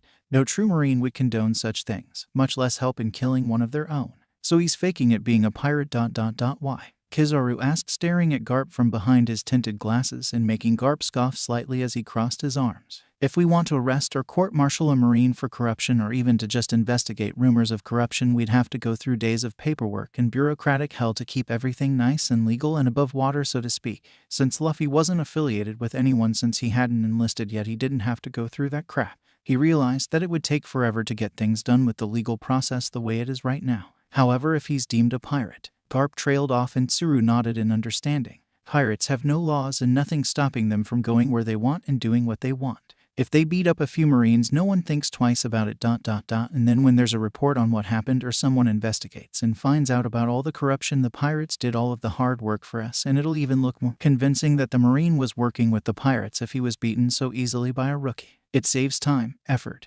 and potentially a lot of lives if the pirates are the ones who do the hard part of taking them down. Tsuru said, making the others nod slowly in understanding and agreement. Not just that, but pirates can and will also go after other pirates all of the time, even eliminating up to dozens of other crews that didn't get out of their way. So for your grandson and his crew to essentially be undercover Marines. Sengoku trailed off, making Garp nod. Right, they'll be able to take down plenty of other pirate scum and corrupt Marines, and it'll just look like the normal pirate routine to the rest of the world. No one else but those in this room even know about this, and that's only because I wanted to let you all know about the deception before one of you were sent after him, thinking he's just a very strong rookie. When I talked to Luffy, he was fine with the ruse and said that as long as he and his crew knew the truth, then they didn't care what the rest of the world thought of them pursuing justice in this way. Garp said, and at that everyone nodded in agreement and understanding. No use in getting rid of allies that were just hiding after all, especially not if it's just a simple misunderstanding. The bounties are pretty impressive for beginners though. They're certainly going to get a lot of attention for this, and it doesn't even have a picture of the crew member who actually took down Arlong and his entire crew. All they got was a halfway pic of her side and back, barely enough to tell that it's a woman. Aokiji said, looking at the pic of the mysterious assassin. Something about the picture looked familiar, but he couldn't put his finger on it. He was too tired to bother thinking. At least they got a good picture of the captain and apparent first mate, although they weren't reported doing much at the time. Tsuru said idly as she looked at the two bounty posters that had come out with the article. The first one was of a heavily muscled man with one good eye and a lot of scars glaring at the person taking the picture, a sword in one hand and standing behind and just to the right of the captain. Pirate hunting demon Roronoa Zoro. Wanted dead or alive. 70 million. The second picture was of a muscled, scarred, and imposing man who seemed to be about the same height as the admirals and Garp himself. The man had a straw hat with a red band around it on his head, the rim of it down just a bit to show two piercing eyes glaring darkly out from under it at the photographer. His arms were crossed across his scarred torso, and that only made his rippling muscles even more apparent. The three admirals, Tsuru and Sengoku, could only wonder what kind of hellish training Garp had put his grandson through to make him turn out looking like that. None of them even noticed that Garp himself seemed a bit put off and shocked by the scars and sheer size of his grandson. Straw Hat Demon King Monkey D. Luffy. Wanted dead or alive. 90 million. None of them could know that right at this moment on a certain island in the comm strip, a certain changed empress was swooning over one of the posters and getting ready to go meet them. It was time for the snake demoness to meet her king and pack again. Boa Hancock, who was known as the prettiest woman alive, and the pirate empress was a changed woman but was still the same in some ways. She still hated most every male there was in existence. She just had a few exceptions that she could tolerate. Well, that's how she made it look. In truth, she knew she loved those few but would never admit it. She had a reputation to uphold, thank you very much, but she knew she would never have to. They knew, and that was all that mattered. Back before her changes, she had been considered the most beautiful woman in the world. Her demonic form did not dissuade that notion at all, and in fact only seemed to enhance her beauty. Her beautiful cold blue eyes had a reptilian slit to them now. Her eye teeth were sharper as if they were fangs, and her skin almost seemed to have sheen to it, as if the light was reflecting off of her skin. Unlike most of the demons, she had not grown any taller, nor were her muscles visibly and noticeably bigger. If anything, her muscles seemed more densely packed, but still slim and just right to the outside point of view. Her changes weren't as drastic as most of the others, but there seemed to be a soft glow about her now, and sometimes when she talked there was a small lisp when pronouncing an S. If anyone were to get close enough, they would see that her tongue had a small fork in it, not unlike that of a snake, quite fitting for the pirate empress and the leader of a tribe of Amazonian women where snakes were considered important and valuable. A tribe of women who had seen their leader collapse out of nowhere one day. before they could get to her, much less get her to a doctor. Dozens of snakes of all sizes and types came rapidly slithering to her and wrapped her up in a slithery, scaly cocoon of some sort while she glowed a light golden brown color as she changed. When she had emerged from the cocoon, all of the snakes seemed to just stay there at her feet, awaiting orders and hissing at anyone else who tried to get too close. Not even her sisters Marigold and Sandersonia could get near her without Salome and the other snakes hissing at them and preparing to strike. Not until Hancock gave an unmistakable hiss in return that the snakes cowing to her whims and slithering away into the jungle. Probably the most shocking thing that had happened had been when Hancock had taken one look at her sisters and broke down sobbing and apologized, which shook all the Kuja tribe to its core. They didn't know what had changed their leader so much. Their empress had never acted like this before. But when she had calmed down she had told them a story of a slave who was set free, who became a pirate empress, who then met the man who would become king of pirates and her emperor, how the man had done everything for those he deemed as his, how he had been broken and lost at the loss of his beloved older brother, how he had gotten stronger after it so that he would lose no one else. She told the story of the man and his crew who overcame everything in their path, including Yonkos and their crews. A story of a man and his crew who had sailed back to the calm belt after they heard about the destruction of an island that had been full of the man's friends. An island where only the empress survived because of her loyal and loving subjects sacrificing themselves for her and forcing her to leave against her will. An island where the empress had lost everything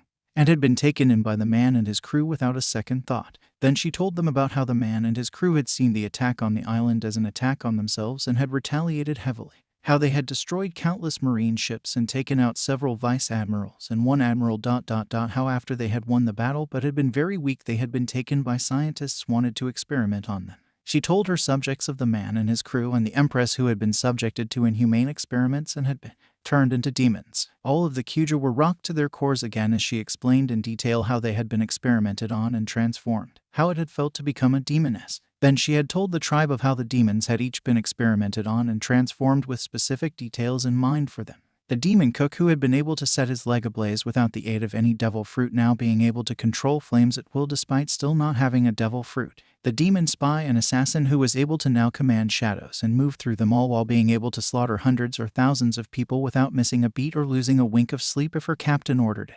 The demon captain who had already been monstrously strong now being on an entirely new level where it would take high-level commanders of a Yonko's crew or the Yonko themselves teaming up just to make him break a sweat. The demon empress who had now been able to control snakes, who now had venom in her fangs and veins. The demon empress who was now sitting right in front of them. She told them about how the demon captain soon became the demon king, becoming the second king of pirates with the other demons by his side all of the way. She told them of how each demon in the crew fulfilled their dreams one after the other, how they each managed to do what they had set out to do in the beginning.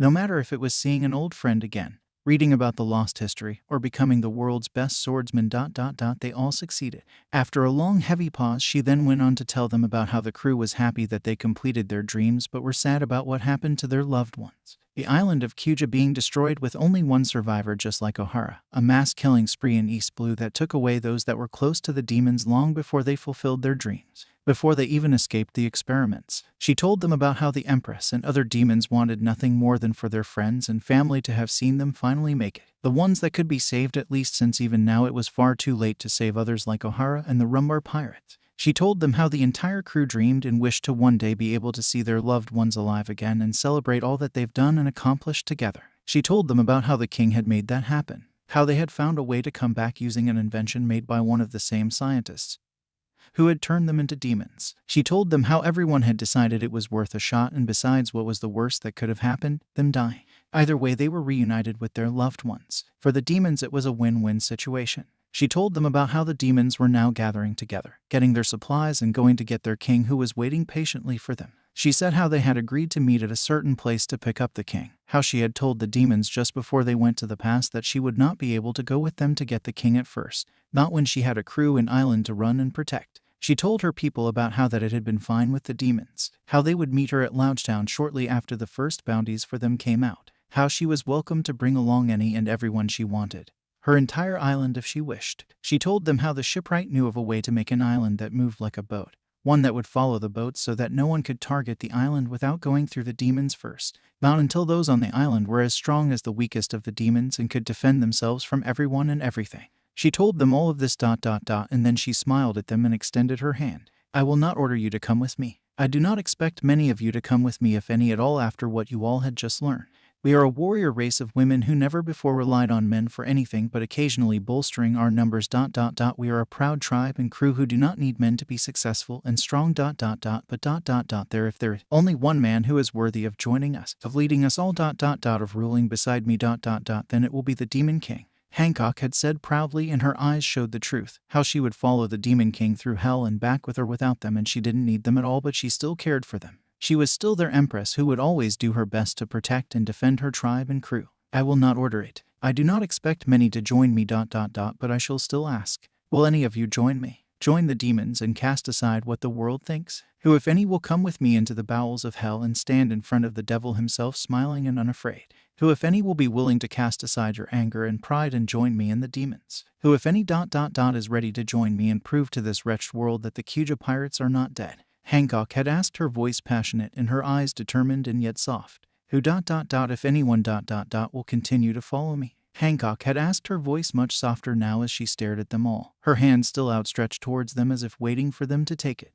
I will. It was a younger pirate, a new one, with blonde hair and a snake bow. Margate. One of the ones who Hancock remembered vividly attacking anyone who dared come after her empress. A brave woman who had taken down several marine captains and countless more weaker marines before she had been brought down by a rear vice admiral. I will. It was another of the newer ones, a heavy-set woman. Sweet pea. One Hancock remembered staying by Margate's side the entire time, going into a rampage when her friend was killed and taking out the bastard who killed the blonde with her own 2 hands. Me too. It was the large Afelandra who said that, and her face was unusually serious. The last time Hancock saw that serious face staring at her was when the woman had begged Hancock to live and then threw her far from the battlefield before she laid waste to those foolish enough to come after her, one by one and then more and more at a time. All of the pirates and islanders pledged to follow her all over again. Each and every face Hancock knew, some she had failed to save herself and others who had sacrificed themselves for their comrades and empress. Finally, all that was left was Marigold and Sandersonia, who stared at each other and then at their big sister. We're sisters, Hancock. You think just cause you're some demon now we're going to leave you behind?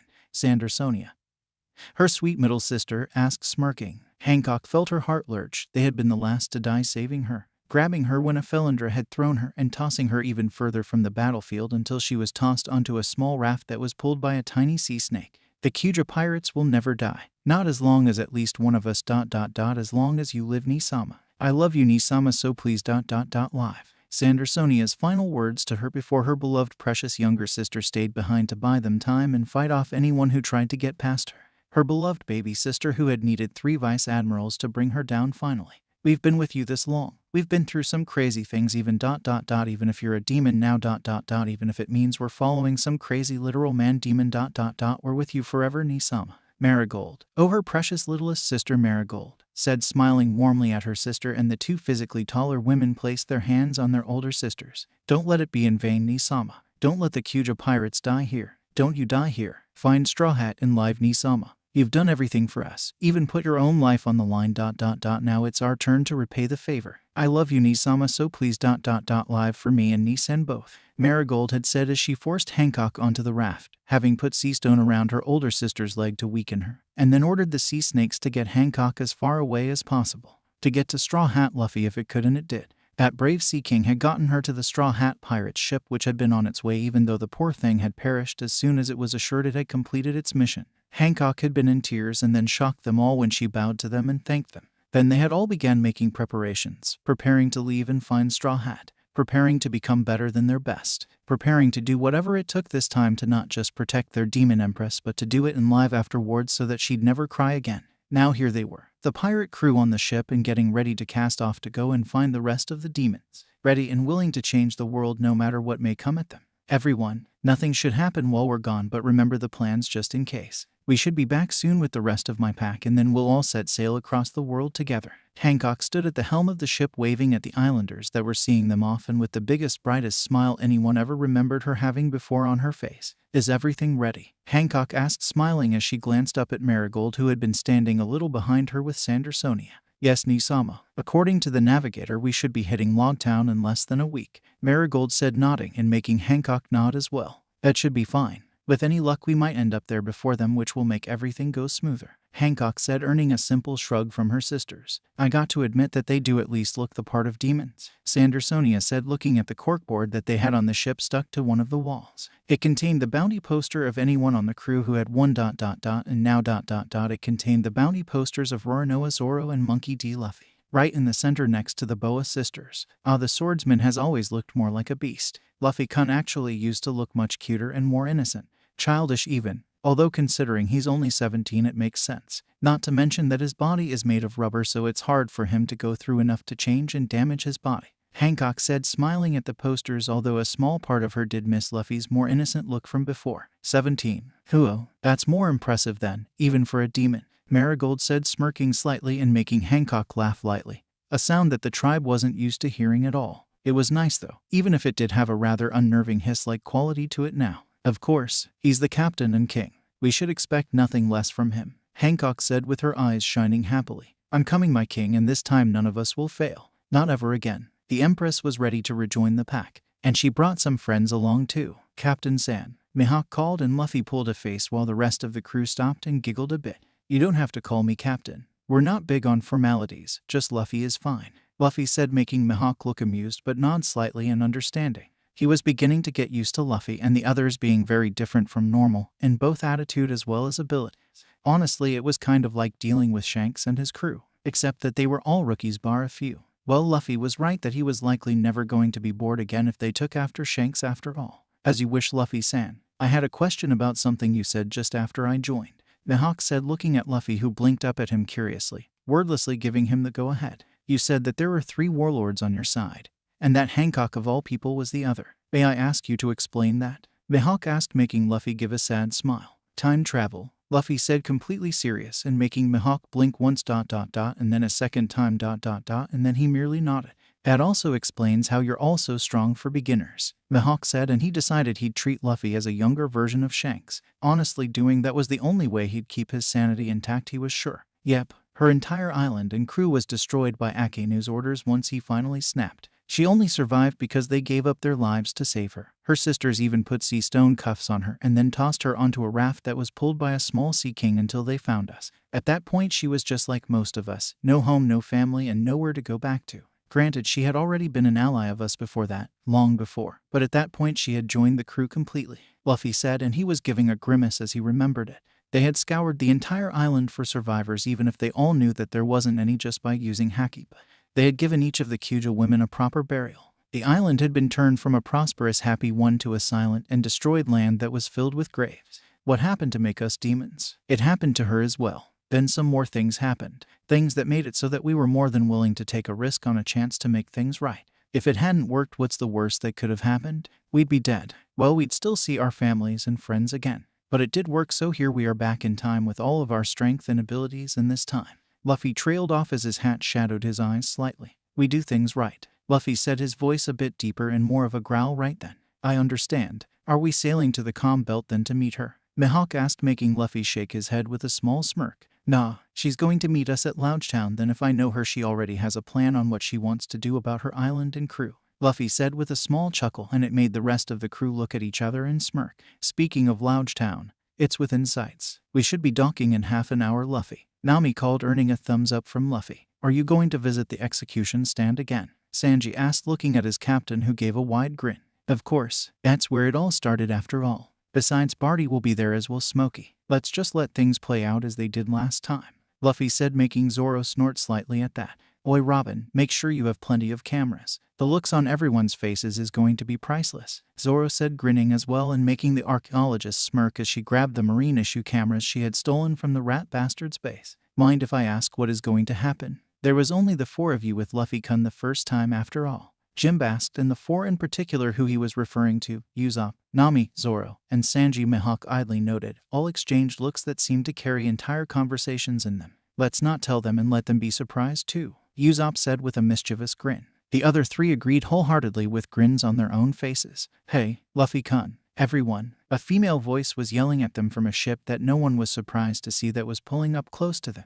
They had all sensed it long before it got near them after all. Boy, Hancock. Luffy stood up and waved back at her with a large grin on his face. Permission to come aboard, Hancock called, making everyone but Mihawk chuckle slightly. You don't even have to ask. You're one of us, remember? Luffy called back to her, and Mihawk watched as Hancock beamed at that and then backed from the railing a bit before jumping off of her ship. Her own crew let out gasps and screams of shock and horror, and Mihawk felt his own eyes widen. Her ship was much too far away for anyone without a devil fruit ability suited to jumping or stretching to make it.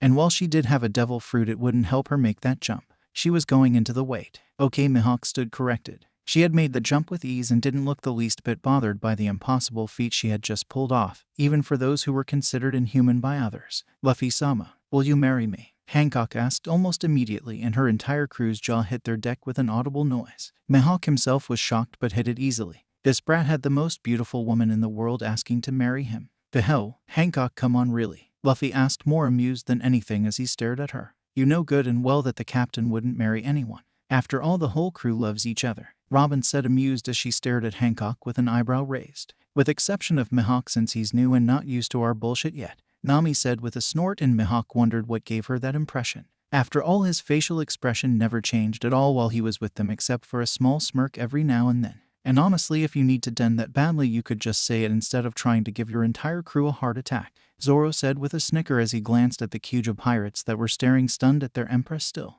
HMPH, don't talk to me like that, filthy male, Hancock said, using the signature pose that Mihawk often saw her do, but he could tell by her voice that she didn't mean it, more like it's an ingrained habit. All of the Kyuja pirates, however, released a breath of relief at that. Shishishishi, it's good to have you back, Hancock, Luffy said, patting her head, and her blush was visible even to her crew as she swooned at that action. It's good to be back, my king. Frankie, do you have a way to hook up an island to follow behind a ship? I do not feel comfortable leaving my island and crew to fend for themselves until they are all at least as strong as the weakest of us demons, Hancock asked, looking at Frankie even as she was pulled to a hammock where she curled up with Luffy and Chopper, Robin walking over to sit near them. In fact, all of the demons moved over to be near the hammock, each of them reaching their hands out or leaning against it to keep in physical contact with the ones inside. Mihawk could see Hancock relax visibly as she was surrounded by the others, and she curled further into Luffy's chest while holding Chopper in her arms, nuzzling into them both. Sure, Hancock sis, it'll be super easy. I've even got the Thousand Sunny on the other side of Loguetown waiting for us. I can hook the island up to her and we'll be pulling them along in less than a day, Frankie said, grinning, but the large man didn't move from where he was, leaning against the railing by the hammock, Robin against his side, as they both made sure that their hands were in the hammock touching the group of three. Hancock especially had their hands on her. Frankie's was on her upper back and Robin's hand was carding through her hair as the pack of demons tried to soothe her and make up for the last few weeks. After all, while the crew had been able to den once a week like usual since meeting up, she hadn't had the pack to den with. She had been alone. How did you manage to build the Thousand Sunny already? We couldn't build it until after we went to Skypedia, Nami asked from where she was leaning against Luffy's other side, one hand thrown over Luffy so that she could reach Chopper and have her hand over Hancock's. Well, since I knew exactly what it would cost, I took out a loan for most of it and used credit for the rest. Promised them all on Tom's grave that I'd pay them back as soon as we got back there. Frankie shrugged it off. We'll make sure we uphold that then, Zoro said from where he was sitting near the bottom of the hammock but wasn't actually touching anyone in it. No one said anything about that, and in fact it seemed like they had expected no less. For now, a quick denning session. In an hour we'll go into Loguetown and do what we need to. After that we'll go up Reverse Mountain and then to Amazon Lily, Luffy said, and everyone nodded in understanding at that. Although that was quite sneaky of you, telling them that you'll not leave them alone until they're all at least the same strength as the weakest demon ...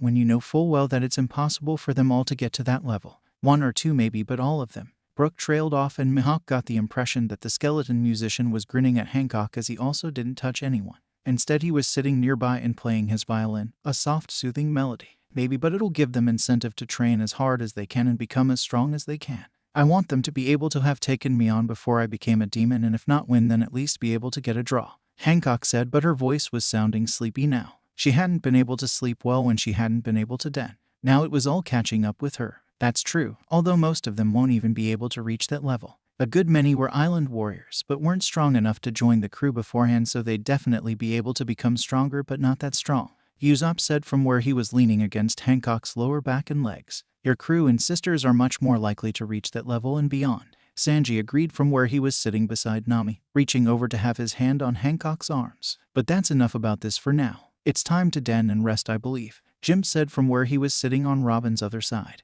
not touching them but seeming to be keeping a watch over them like a giant guard dog. Someone make sure we wake up in 1 hour. Until then everyone rest. Luffy said, and Hancock gave a content hum as she drifted off. Finally, the entire demon pack was back together. May I ask why 3 of you didn't touch her in some way while denning earlier? Mihawk asked after the group had woken up from their nap. The ships having docked and been tied on already by the Kuja pirates who were still glancing at their empress, torn between stunned and relieved. I'm literally poisonous, and out of all of us she's more susceptible to the poison I secrete. I can touch the others with clothes in the way or for small periods of time, but not for long unless it's Luffy, Zoro said immediately without looking at him. Not out of shame, but merely because the swordsman was taking stock of the Kuja pirates who were all just kind of standing there observing the rest of the demons as well. Her scales give her a large amount of protection, however my skin is much rougher than most other things. Normally I do not mind having contact with others to thicken their own skin or during a spar, but for denning. Jim trailed off, and he and Mihawk were the ones that the Kuja pirates seemed most shocked to see. They apparently hadn't been expecting other warlords to be following Luffy. Yo ho ho ho. I can accidentally sap some life force or some of the soul out of a person when touching them bone to skin, and do not wish to do such a thing to my nakama, especially not while denning, Brooks said with a bit of a laugh, although Mihawk got the feeling he was truly upset about that, especially when that information caused all of the Kuja pirates nearby to take a step or two away from the skeleton. Denning, one of the Boa sisters, Marigold if Mihawk remembered correctly, asked, questioning that term and not looking concerned by Brooks' ability. We're a pack and we've been through a lot together ... Even though we usually bunk up together in the men or women's rooms at least once a week, we all den together. We curl up together and relax and sleep all together where we know without worry that we're all safe and alive. Robin explained to them, and the Kuja exchanged worried looks. That explains why Nisama has been unable to sleep more frequently as the weeks have passed since she came back. She hasn't been able to den. The Green Boa sister, Sandersonia if they weren't mistaken, said, giving her sister a worried look. It's such an ingrained part of us now that it's difficult for us to go for long without denning, especially if we can't den with the captain. Nami agreed with a small nod while Mihawk hummed slightly in understanding. Codependence and a fierce desire and need to make sure that the others were all safe and nearby. So I know you said we were doing things like last time, Luffy, but there is only 5 of us then ... What do we do with the newly expanded numbers? Sanji asked, looking at his captain after forcibly tearing his eyes away from the women. The fact that Hancock had already threatened to castrate him if he tried his antics with her tribe and would be willing to go through with it without hesitation, playing a large role in his calm demeanor around so many gorgeous women. Frankie, I know we have Thousand Sunny on the other side of the island waiting for us, but we won't abandon Mary ... How about you stock up on shipwright supplies and get Mary over to Sunny before meeting us in the square? Everyone else ... Do whatever you want really. Although if you don't mind, Robin, could you keep an eye or ear out for everyone? That way when we meet in the square you can signal those who aren't there or going there already. Luffy asked, making the others nod their heads in understanding and agreement. I'll be done SUUUPPPERRR quick, Luffy bro, Frankie said, grinning as the others got off of the ship, and he immediately began to prepare her for docking with Sunny. I don't mind at all, Luffy. I take it I'll know the signal to meet when I see it?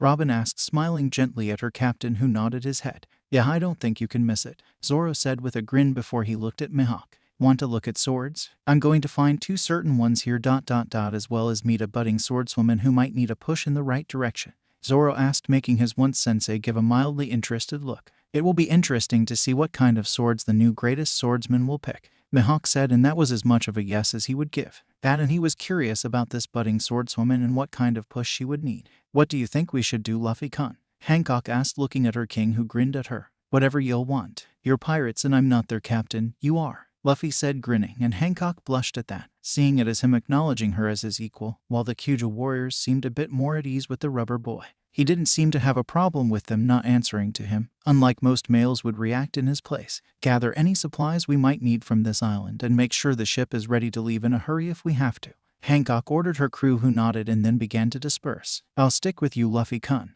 Hancock said, immediately blushing again as she smiled at Luffy, who grinned at her. If that's what you want to do, that's fine with me, Luffy said, grinning and beginning to wander off in a seemingly random direction. I'm quite curious about the execution stand myself, Luffy. Do you mind if I join you as well? Robin asked, and Hancock gave the other woman a jealous look that wasn't as bad as it had been once upon a time. Do whatever you feel like, Robin. You don't have to ask my permission, Luffy said, grinning at his archaeologist and spy, who smiled and made a quick Hana clone to go off and do whatever it is she wanted to do. The 3 walked in silence for a while until they reached the plaza, where the 2 women watched as Luffy jumped up on the execution stand and sat there for a moment, looking out at the plaza. Hey sir, you can't be up th slam, Robin immediately signaled the rest of the crew after that Marine was taken out by an iron mace. She had a feeling that not just that but Luffy letting himself be locked into the execution block was the signal. What had her captain gotten into now? Zoro and Mihawk wandered down the street, many people paling at the sight of the warlord and getting out of the way. It was obvious to Mihawk that Zoro didn't seem to have a set destination in mind, like he was just wandering around waiting for something to happen. That feeling was proven true when they heard a fight happening, and Zoro immediately smirked as he walked towards it with Mihawk raising an eyebrow as he followed. The fight wasn't much of one. It was a young Marine woman wielding a sword against some punks that weren't more than petty thugs, and she easily defeated them. Mihawk noted that her form was a bit off. Not bad. You need to widen your feet a bit more and lower your stance for maximum damage though. Zoro called out to the woman who scowled and whirled to face him. And who are you to critique my stance? Do you think that just 'cause you're a man you're better than me? The woman demanded, and Mihawk idly wondered where the hell she had gotten that idea from.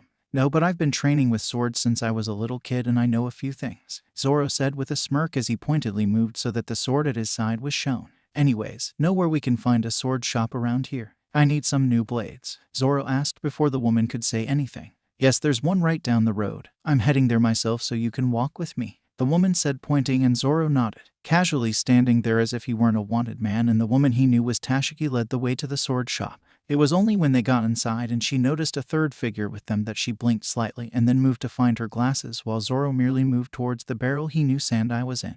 Dracula Mihawk, what are you doing here? Tashigi asked, gaping at the sight of the man she hoped to one day surpass standing there in the shop without a care in the world. I'm with him, Mihawk said casually as he nodded towards Zoro, who had finally found the sword he was looking for and pulled it out just as Tashigi whipped around to look at him. I can't sell you that one, the owner said, looking a bit panicked when Zoro pulled out the cursed sword. Why not? Tashigi asked, looking shocked by the sudden turn of events. In fact, she was very much thrown by how the day was progressing. It hadn't stopped her from fangirling over the named blades and telling them how she wanted to collect them all to keep them out of evil hands, something that both pirates had pointed out to her as her taking and hoarding them like treasure instead of using them as they were meant to be used. Both pirates were quick and happy to point out the fact that her dream of collecting them all was more in line with how a pirate would think than a marine, something that made her scowl but look pensive. It's cursed, Zoro said simply and then grinned. I'll take it, Zoro said, and he shrugged off the arguments of the owner and Tashigi. Let's see which is stronger then, its curse or my luck, Zoro said, throwing the sword into the air and then sticking out his arm, making even Mihawk raise an eyebrow a little bit. Stop, you'll lose your arm, Tashigi said, wide-eyed and panicked as the sword began to fall back down. If I do, then it'll just mean I'm a man who was never going to amount to anything, Zoro said simply, and everyone stared as the sword fell back down. At first it seemed as if it would slice right through his arm, but then in front of their eyes it seemed as if slowed down for a few seconds and adjusted its path on its own. It went around Zoro's arm without so much as taking off a single hair and sank into the floor of the shop. Tashigi sank to the floor on her butt in shock. The store owner rushed to the back to get another sword, and Mihawk stared for another moment before he laughed loudly. No wonder you surpassed me, Roronoa Zoro. I expect nothing less from the world's greatest swordsman, Mihawk said, clapping his hands, and his eyes were alight with glee. Luffy had been right. He would never be bored again with this group. Roronoa Zoro, the pirate hunter? Tashigi asked slowly, and her face was pale now. Former bounty hunter, now the world's greatest swordsman. He bested me in a fair fight, Mihawk said proudly as the store owner rushed out and gave Zoro another named blade. You already have your standard 3 swords, so why do you need another one? Mihawk asked, raising an eyebrow as Zoro accepted the sword with a nod of thanks to the owner. Why do you have a necklace dagger? Zoro asked in return, and making Mihawk smirk in understanding. I see, it's for the weak opponents who aren't worth your true blades. Good, Mihawk said with a nod, and that's when the 2 swordsmen noticed an extra eye on the wall along with a hand, one that beckoned for them. The sight of it earned a scream from Tashigi and had the poor store owner fainting, while the 2 men weren't fazed at all by the sight.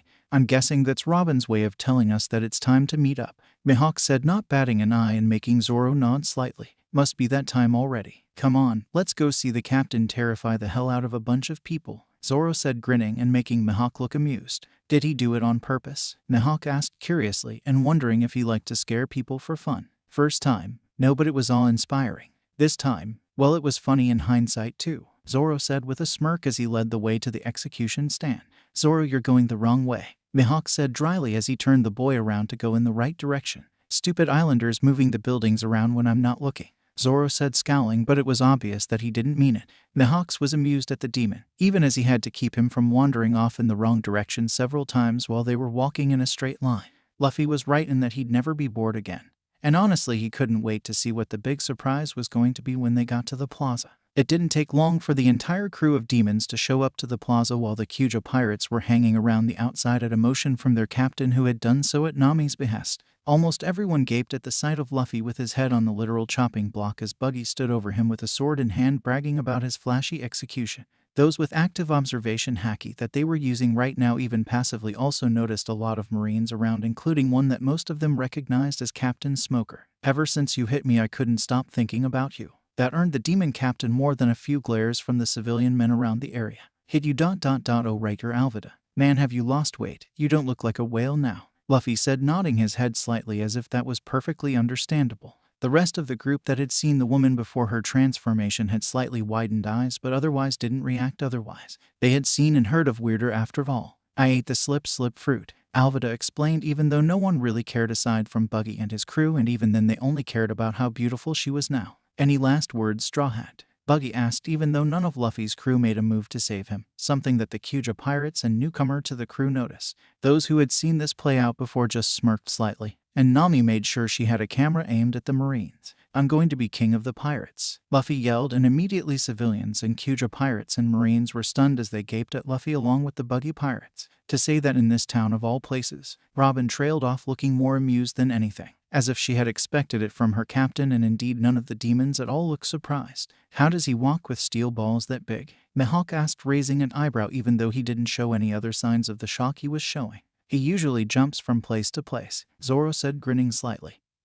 He had been too busy fighting last time to really appreciate the sheer nerve his captain had for saying that kind of thing here. Get ready to die, Straw Hat, Buggy said, holding the sword high aloft his head and ready to bring it down. Usopp, Nami, Zoro, Sanji, Chopper, Robin, Rook, Jimbe, Hancock, Mihawk. Luffy called out each of his crew members' names in turn while his head was down for a moment as they all stared up at him. Sorry, but I'm dead. Luffy looked up and grinned at them as the sword began to fall down towards his neck. Immediately Mihawk and the Kuja pirates had their jaws drop open at the sight of the rubber demon giving a giant smile at how he was about to die. While Mihawk only had his mouth drop open a tiny bit while the Kuja pirates had their jaws nearly hitting the stone street. Mihawk also noticed that even though 4 of the demons had already been through this before, all of the demons jerked towards their captain for the briefest of seconds as if to go to him and stop this from happening. After their brief startle, however, none of them moved as their eyes followed the blade falling towards their captain's neck as he kept on smiling. That was when the sky was lit up by a flash of lightning from the storm that had been brewing overhead. A flash of lightning that wasn't caused by Nami as it hit the execution stand, which crumbled to the ground and caught on fire. A single straw hat floated down on the soft rain that was starting to fall until it landed on the ground in front of the destroyed execution stand.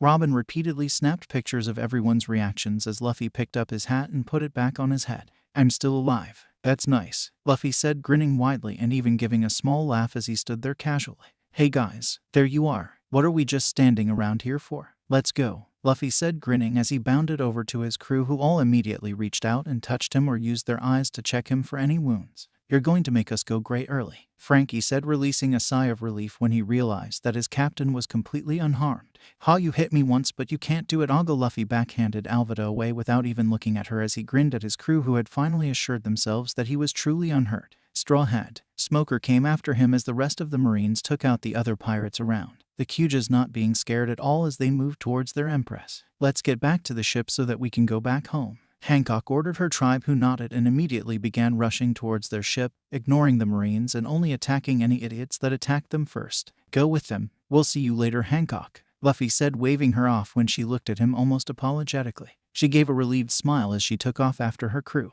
We should be heading to the ship as well. We need to get to Amazon Lily after all, Luffy said, grinning at his crew, who all nodded and began making their ways back to the ship on the other side of the island. You're coming with me, Straw Hat, Smoker yelled as he went after the captain of the demon crew. Nope. Sorry, Smokey, Luffy said, grinning as he dodged Smoker's jet while his crew left ahead of him to hurry up and get to the ship. They knew that Smoker wouldn't take out their captain, especially not here with his current level of power against their monster of a captain. A simple backhand knocked Smoker almost clear through a building while Luffy winced. He meant to hold back a lot more than that. That's when he noticed something behind him and turned only to see a familiar figure standing there watching him. Oh, hi Dad. At those words the entire crew stopped and turned to stare at Dragon. Only a few remembering how Garp had once said that Luffy met his dad here. Mihawk took one look at who his captain was talking to and his eyes widened as he blinked repeatedly for a moment. Monkey wasn't that common of a last name, but it also wasn't exactly an unheard of one before ... so you couldn't blame him for failing to put the pieces together that linked his captain with the most wanted man in the world. "Hello, Luffy," Dragon said, and he stared at his son for a moment. "Last time I checked on you before you set sail, you were much smaller and scrawnier. What happened?" Dragon asked after a moment of silent staring between the two men. "Time travel," Luffy said bluntly, and Mihawk felt his eyebrow twitch a bit. Should his captain really be saying something like that now and here of all places? While they were safely on the ship away from others was one thing. This was the middle of the street on an island known for stopping most pirates from entering the Grand Line from the Easy Blue. Besides, there was no guarantee that Monkey D. Dragon would actually belie. "Oh, that makes sense. I'm guessing that's how you know about me as well," Dragon said, nodding his head in understanding, and Mihawk felt his eyebrow twitch a little bit again. Of course the guy would just accept it. He had probably seen or heard of weirder. "Yep, and that's how I know you've got one of my big brothers with you," Luffy said, beaming at Dragon, who raised an eyebrow at this. "I'm guessing you mean adopted brother. You're an only child after all," Dragon said, making Luffy nod his head. "Yep, Sabo Nyai, Ace Nyai and I exchanged sake cups when we were little, so that makes us brothers," Luffy said with a carefree grin on his face. "I see. So I have 2 more sons even if Whitebeard adopted one of them ... This your crew. I'm surprised to see 2 warlords here," Dragon said, looking past his son and towards the rest of the crew who were staring silently between him and Luffy. "Yep, these are my Nakama. Hancock is with her crew getting ready to leave too. That's why she's not here," Luffy said, grinning wider as he turned to look at his Nakama, his family. "Even the Pirate Empress. I should be more surprised, but then again no one in our family does things by half," Dragon said, and he just had a small smirk on his face. "Force not. Doing things by halves gets you killed," Luffy said cheerfully, and everyone watched as Dragon slowly walked up to his son. "That's very true ... here ... the Den Mushy number for Revolutionary HQ. Just tell them that a dragon's child bows to no one and they'll immediately connect you to anyone you want to talk to or whoever is best depending on the situation," Dragon said, handing Luffy a piece of paper that he accepted and then handed to Robin, who tucked it away in her hidden pockets. "Feel free to call whenever, even if you don't need anything at all," Dragon said, and unspoken but clear to all was that he wanted to keep in contact with his son. "Will do, Dad," Luffy said, beaming brightly at his dad, who reached up and began to gently ruffle Luffy's hair with a small soft smile on his face. Luffy immediately began to give a small purr-like noise at the action, and Dragon's smile was a little softer and a little wider. "You all will take care of him, right?" Dragon asked, eyeing the pirates around them, his face suddenly becoming a lot darker and more protective. Not that it bothered the crew, who all nodded resolutely. Of course they'd take care of their captain. He was theirs, and with what all he's done for them, they could do no less than be their best for him. "Good. I don't want anything happening to my cute son," Dragon said, and Luffy whined a bit at that. "Now you sound like Ace and Sabo." Luffy whined at his dad, who chuckled slightly and patted his head one more time.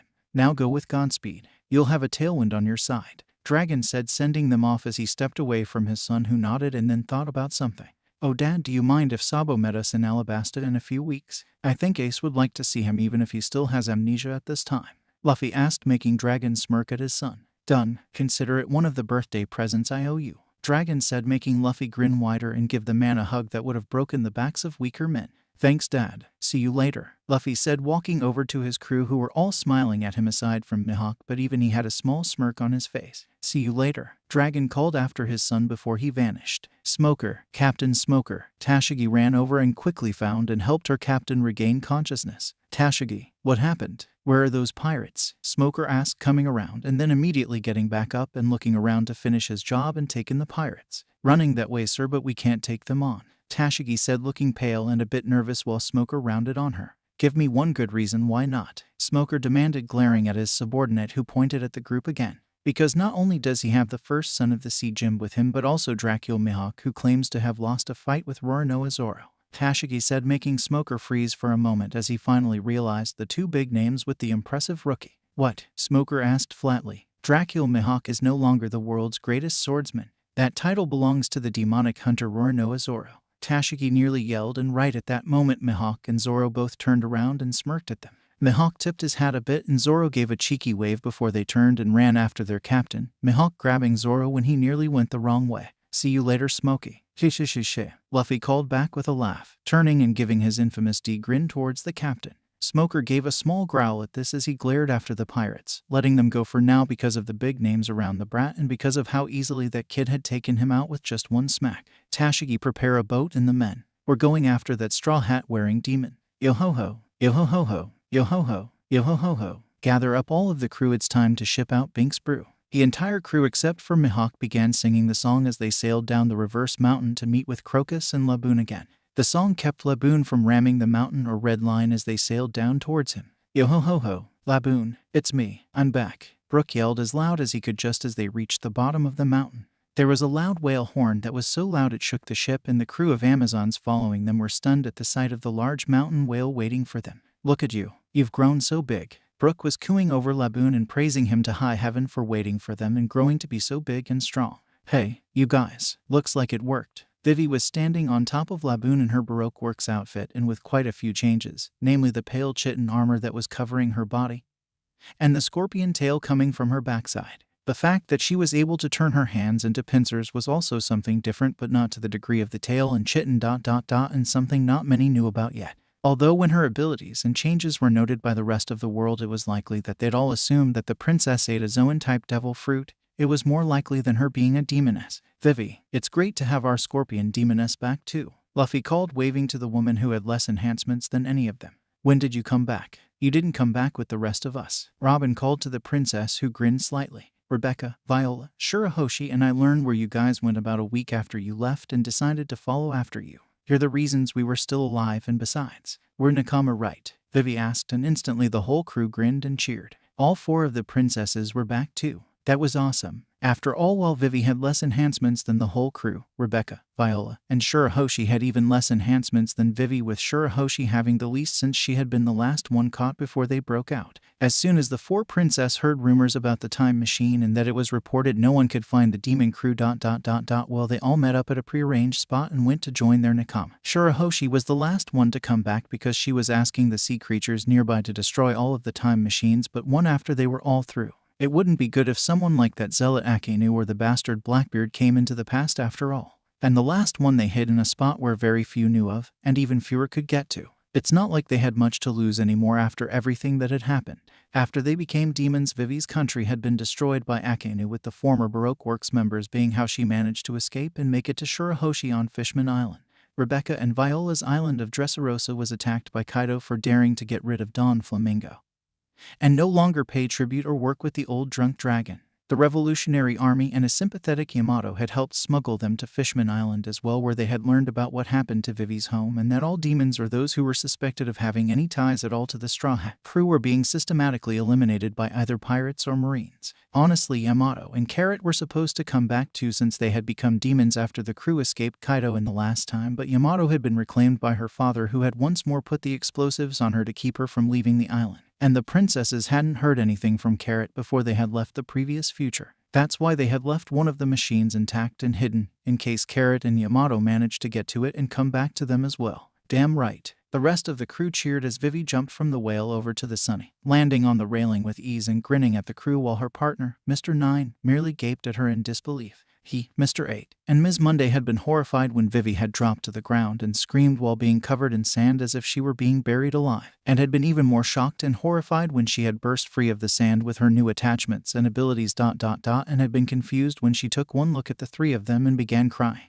But even now, a week after she had transformed and explained things to Mr. 8 in private, Mr. 9 still couldn't get over how different his partner was ... or how monstrously strong she was now. HMPH, Scorpion, Hancock said, smirking slightly as she looked at Vivi from her own ship, making Vivi turn and grin at Hancock in return. Snake, Vivi said cheerfully, while Mihawk was merely staring at the new arrival curiously. So Princess Vivi was a demon as well and had come back from the future. Did that mean she needed to den like the others did? She didn't seem as tired and cranky as Hancock had though, although she did arrive later, so perhaps not enough time has passed for her to reach that point.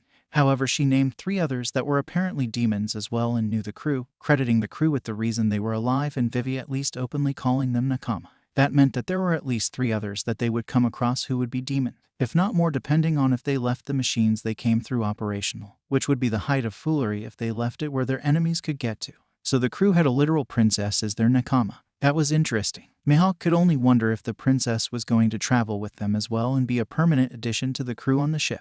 I see we also added a hawk to our little menagerie. How did they get you to join Mihawk? Vivi asked, looking at Mihawk, who started slightly out of his thoughts and looked at her for a few seconds. I lost a bet, he finally answered, and Vivi only blinked once before she snorted and grinned. That could only ever happen to this bunch of misfits. Well, welcome to the family then. Fair warning, Robin is the mom of the group, Frankie is the dad, Jimbei is the uncle, and Brooke is the grandpa. They take their roles seriously, and heaven help anyone who goes after the baby of the family, Vivi said, grinning at Chopper at the last bit and making the reindeer do his blushing happy dance. I'm not happy at all being called the baby and doted on you bastard. Despite his words, Mihawk thought the reindeer looked very happy. Now that that's been said, there's one last thing that you need to be told, and I'm sure none of them have said it, Vivi said, tossing the others a fond look and making Luffy give her an urchin grin. And that is? Mihawk asked, honestly curious about what they haven't told him yet. Welcome to the Straw Hat family. Leave your sanity at the last island. Mihawk stared at the princess for a long moment before he snorted loudly and chuckled. Oh yes, he had a feeling he would never be bored again with this crew. Now that we're through there, let's go ahead to Amazon Lily and hook it up so that it can follow Hancock's boat, Luffy said, pointing in what seemed to be a random direction. A look at Hancock and her crew's eternal pose to Amazon Lily, however, showed that he had pointed directly in the right spot.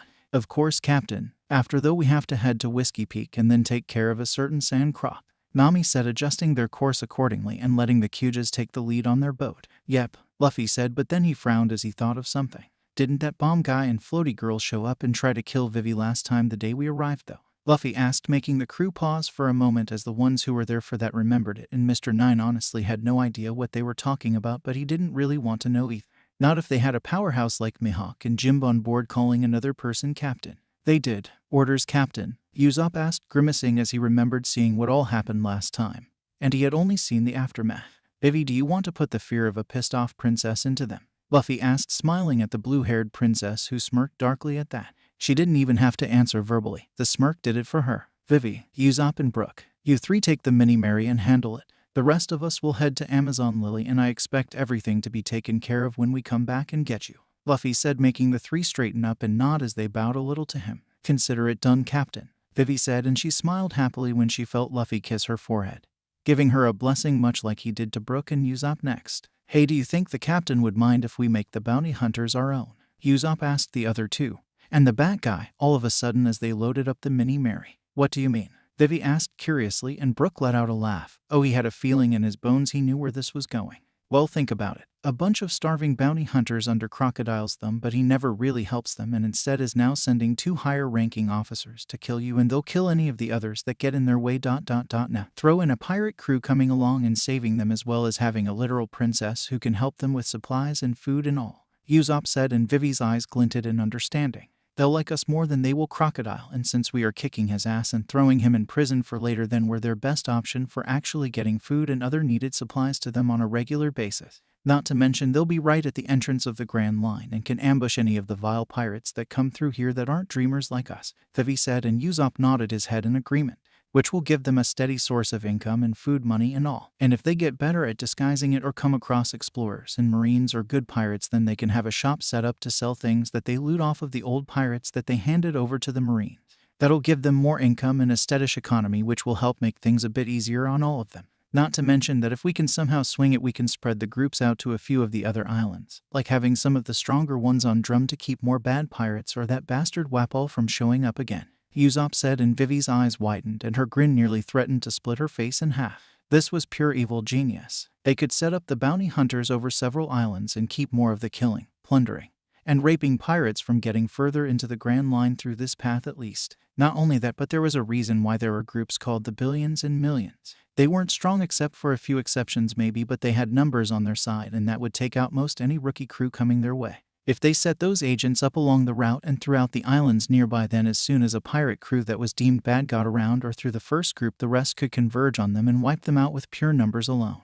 The numbered agents aside from myself and Igaram. Vivi breathed out as she climbed into the Mini Mary and they got ready to leave, another thought striking her that should hopefully help keep anything like Crocodile from ever happening again. What about us, Princess? Mr. Nine asked, looking at Vivi, whose grin just seemed to get bigger. You and Miss Monday can be in charge of Whiskey Peak. We can have numbered agents spread out amongst the millions and billions to keep them in check, and in case there are stronger pirates than we thought coming through. Not just that, but some of them. Some of them can be part of the Alabasta Guard. Not as actual guard members, but as like a special forces. The only one who really has to go to jail is Crocodile, and probably Mr. 1. The rest can be spared and work for us instead, Vivi said, and Usopp and Brook grinned widely at that. That was a truly genius idea. A special forces group of trained bounty hunters under the Alabasta payroll. And best of all, Vivi knew she could just claim she was outsourcing the bounty hunters so that none of the Alabasta soldiers or guards had to get their hands dirty with filth or risk their lives against low life. It was exactly in line with how a cunning princess was supposed to act and think, and wouldn't get so much as a raised eyebrow or second look from the other nobles who didn't know her. The perfect ruse that she could use to hide her true affiliations. You're thinking more like a pirate than a princess again. Usopp teased her, and she just smiled at him proudly. Of course I am. I'm a straw hat. Frankie, how long do you think this will take? Robin asked the cyborg, as he and those of the Amazons with mechanical knowledge, and didn't mind following the orders of a man, worked on getting the island mobile. Needless to say, there weren't many of them, in fact only 2. At the rate I'm going now, about 6 more hours. Probably only 4 if I had a couple of extra hands, Frankie said, wiping some sweat from his brow and making Robin smile slightly and cross her arms in front of her chest. They knew that the Amazons nearby wouldn't help. Luckily for them that Robin was there to help. Lucky for you I have plenty of hands to spare, Robin said, blooming dozens of hands around him and making Frankie snort slightly but grin. Mind handing me some tools when I call for them, or holding some things in place for me? Frankie asked, making Robin smile a little wider at him as if sharing an inside joke. I'm at your command, O mechanical master, Robin said, making Frankie snicker a bit. Why thank you, O demoness of darkness, Frankie said, and Robin let out a small laugh at that despite the bristling of the Cujas. More shadows, but I appreciate the sentiment, Robin said, amused, and the Cujas settled down a bit, looking confused. So she wasn't insulted. It was a compliment. So where's the king at? Frankie asked, making Robin hum as she handed him some instruments without having to be asked. She did have some mechanical knowledge after all, just not as much as Frankie or even the 2 helpful Cujas. He's having a feast with Snake and the others. Seems our dear first mate is wandering around lost on a nearby island, however, Robin said, smiling as she saw her king begin to sing and dance and act like his usual self, his cheerful self instead of his more serious side at least. He was wrapping all of the Cuja around his little finger as he sang along with Brook and Chopper. Robin gave it an hour before the Cuja were just as loyal to him as they were to the Empress. It helped that they were already loyal to the Snake Empress and that Hancock was loyal to Luffy unfailingly. He'll show up sooner or later. If not, then we'll grab him as soon as the island is ready to go, Frankie said, unbothered by the fact that Zoro was wandering around a completely different island.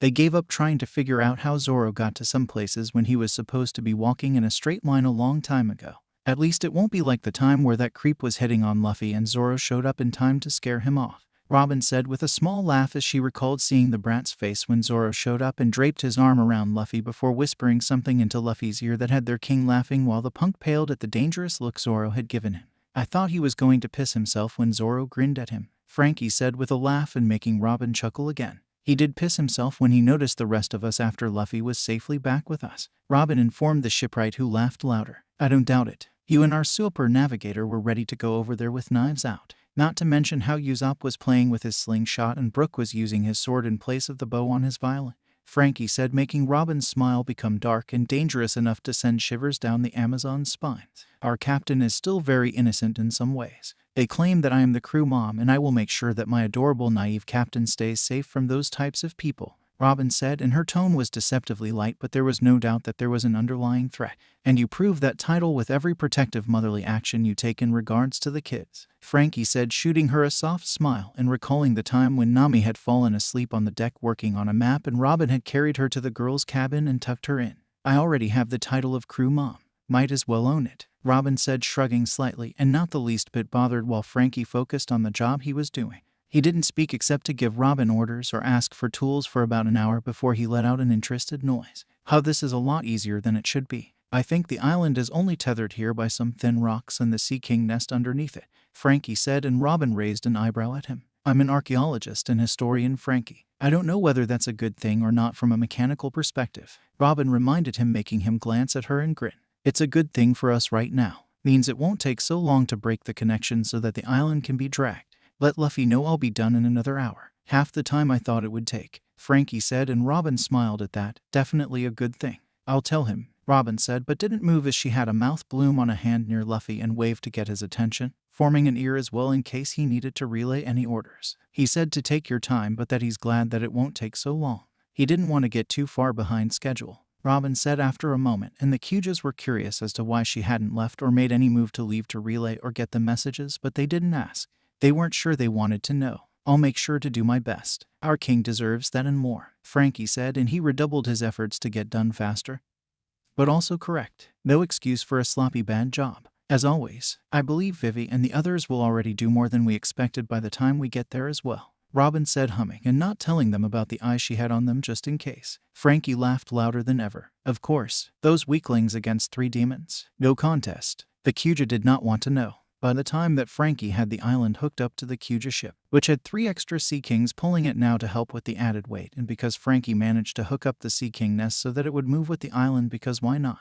His captain loved Sea Kings, and the Sea Kings apparently loved his captain too, since Frankie had seen Luffy talking with and petting a baby Sea King no older than a few months, and seeing his captain beam at learning they could take the Sea Kings with them was all the reward Frankie needed for the extra work, and they had gotten to Whiskey Peak. Their missing demons were waiting at the port for them. Captain, Usopp was waving them down with a wide grin on his face, and he immediately caught Luffy when their captain had slingshotted himself forward before the ship could even dock at the port. All of the bounty hunters were behind the 3 demons, and most of them were pale and shocked but looked hopeful, and there were 2 certain ones who were tied up and apparently waiting to be shipped off. Long as we give them regular food, then the bounty hunters here are more than happy to work for us. Those 2 are all set up to be given to Marines for their bounties, Usopp said, catching and hugging his captain, whose arms shot out and wrapped around Brook and Vivi as well. I already have a contract set up to be put into effect as soon as we clean things up in Alabasta that will ensure they're fed and taken care of as long as they work for the country, Vivi said, smiling happily as she hugged Luffy, whose haki swamped over the 3 of them in a health check that he always did whenever they were out of his sight for more than an hour or so.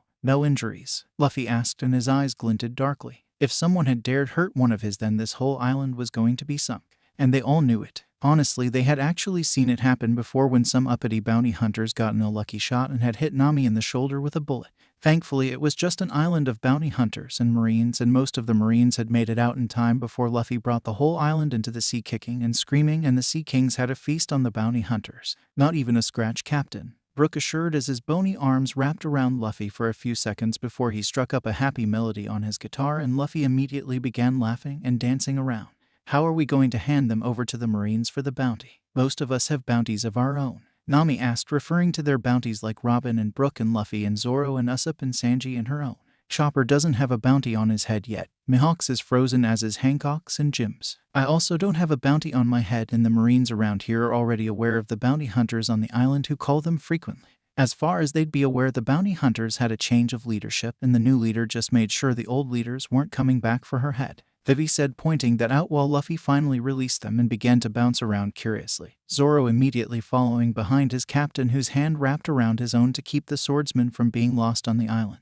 Is ... is he really your captain? Mr. 8 asked, sweat dropping slightly as Luffy wandered off and Brook joined their group as well. He is. He's the Demon Pirate King, Robin said, giving them a cold smile that dared them to say something bad about her captain. They all immediately paled as they recognized her as Ms. All Sunday. MS. Ms. Monday nearly whimpered as she stared at Robin, who gave a dark chuckle. Please call me Robin. After all, Mr. Zero and his crew are going to fall before my dear captain, Robin said with a dark smirk that showed more than a bit of her demon side as her fangs peeked out past her lips just enough to be seen and making the bounty hunters whimper and tremble. Yes, ma'am. Mr. 9 whimpered a bit as he nodded and tried to shrink down to not bring her attention to him. Of course, if one of you dares betray us, then I'm sure that you know what will happen. My dear captain may not like to kill his opponents, but Robin trailed off a bit, and there was a bone-chilling yo-ho-ho-ho from off in the distance, while each of the demons but Chopper gave bloodthirsty grins as they gave the bounty hunters dangerous looks. You'll find that most all of us have no such issues. Any who betray Luffy-kun deserve whatever we do to them and then some, Hancock said brightly, her tone belaying the threat and her smile screaming danger to all of them, as if she wasn't already considered dangerous enough by being a warlord with a much higher bounty than crocodiles.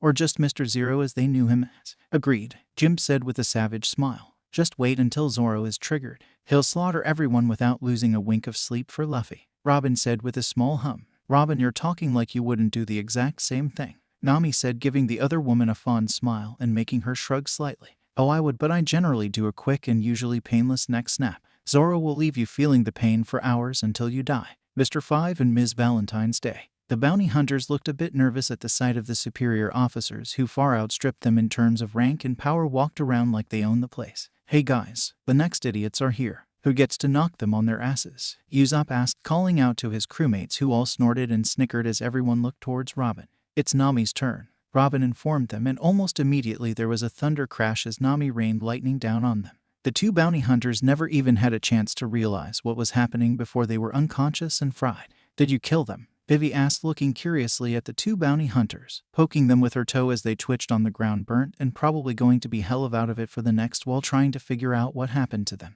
"Of course not. I held back," Nami said, making the Billions agents and the rest of the Baroque Works members aside from Vivi pale and look horrified. She could control the weather. Mihawk didn't bat an eye at this, and neither did Boa. The rest of the Kyujas were whispering and muttering, wondering about what kind of devil fruit she had eaten.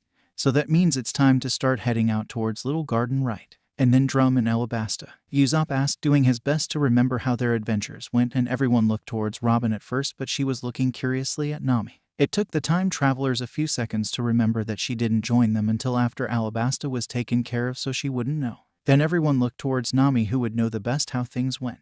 "That's how I remember things. Little Garden where Nami got sick, Drum to get a doctor to heal her, and then Alabasta to stop the civil war," Vivi said, nodding her head as she thought fondly back onto what had happened when she had sailed with the crew the first time. "How about this time no one gets sick? We saw what Luffy was willing to do to save her the first time. What do you think he'd do now?" Usopp asked, and as one the entire crew of demons paused as they stared at each other. "He'd burn down the world," Vivi said in realization as she stared wide-eyed at the others. They all knew that he would do so. He'd destroy the world for each and every one of them, and the others would be hot on his heels. "HMPH. If my beloved believest that the world deserves to burn, then it shall burn for him," Hancock said, crossing her arms as she hissed that out with a small feigned smirk. "Let's face it, if he wants to burn down the world, then we'd happily light it on fire for him without losing a wink of sleep," Nami said, sighing heavily as she admitted out loud that she would. She really would do it too. She'd call thunder and lightning and storms and tornadoes down upon the entire world. She'd rip it apart with the storms she'd create and wouldn't even break a nail doing it. "I'll get the grill ready," Sanji said immediately, knowing his captain would want a snack or something to eat as they watched the world burn. "I'll find the marshmallows," Robin said, smiling fondly as she thought of how he reached out his hand to her and saved her from the darkness and brought her into the light. He and their crew were her lights. She knew she would do anything for them, and do anything her captain wanted or needed her to without him ever having even to ask her. If he did ask something of her, though, well, she would have absolutely no regrets when she got to the afterlife, no matter what punishment she may get for following him. "Marshmallows? Are we having a campfire?" Luffy asked as he came bounding over with Brook and Zoro from where he had gone to explore the island and got back just in time to hear them talking about a grill and a marshmallow. "Sure, we can have a campfire." The rest of the crew immediately agreed to do so, Usopp and Chopper already finding the perfect fire pit rocks to make fire pit with, while Frankie went to grab some wood from the trees on the island. Hancock rushing back to her ship to grab the perfect marshmallow sticks, and generally the rest of the crew aside from Mihawk doing and gathering everything they needed to make a campfire in the middle of the day and have it be perfect for their beloved captain and king. Mihawk, the Amazons, and the bounty hunters that were now apparently part of the Straw Hats by virtue of working for Vivi, all watched as the crew immediately catered to their captain's almost childish whim and did everything they could to make it the best. Mihawk hummed as he watched them. Sure, time travel and being turned into demons together added extra loyalty and protectiveness and all to them, and he wasn't going to blame them for that ... but the way they were acting. Mihawk had no doubts at all that somehow Straw Hat Demon King Luffy had earned his crew's adoration and respect and love long before they became demons or time traveled, and he could only wonder what he had done for each of them. Well, he actually knew what probably had the navigator, Nami, so loyal, considering he could wager a guess as to what her life was like with Arlong before the fishman was taken out, and Mihawk was willing to bet that the fishman had been taken out by Luffy alone last time. But for the rest of them, he was quite eager and curious to see how he had secured their loyalty and love and why they followed him without question and indulged him in anything he wanted to do, aside from the truly stupid things he wanted to do, like trying to dive headfirst into the sea to pick a fight with a sea cow. Instead, Jinbei had cheerfully dived into the water himself to fight in his captain's place. For now, though, he watched amused as Luffy and Chopper were given cups of juice by Sanji, while everyone else besides Robin and Mihawk were given sake. Mihawk and Robin were both drinking red wine instead, and Brook strung up a campfire song, causing the rest of the crew to cheerfully sing along as they roasted marshmallows and then told scary stories that Robin was apparently banned from entering by Usopp, Brook, and Nami. Mihawk found himself telling a scary story as well eventually, and being put on the banned list by the three for being too graphic and scary. Mihawk didn't know when he began smiling at their antics, but at one point he did, and he didn't notice until Robin was giving him a secretive smile. And his captain was hanging off of him like a happy koala about how Mihawk looked happy now. For someone who looked so dangerous and all, his captain was just like a cheerful child. It was refreshing for the veteran sailor. Okay, sadly the chapter is over. And if you enjoyed the video, just leave a like and subscribe with post notification, so when the next chapter is ready, you will be notified. Okay, see you in the next video. Bye.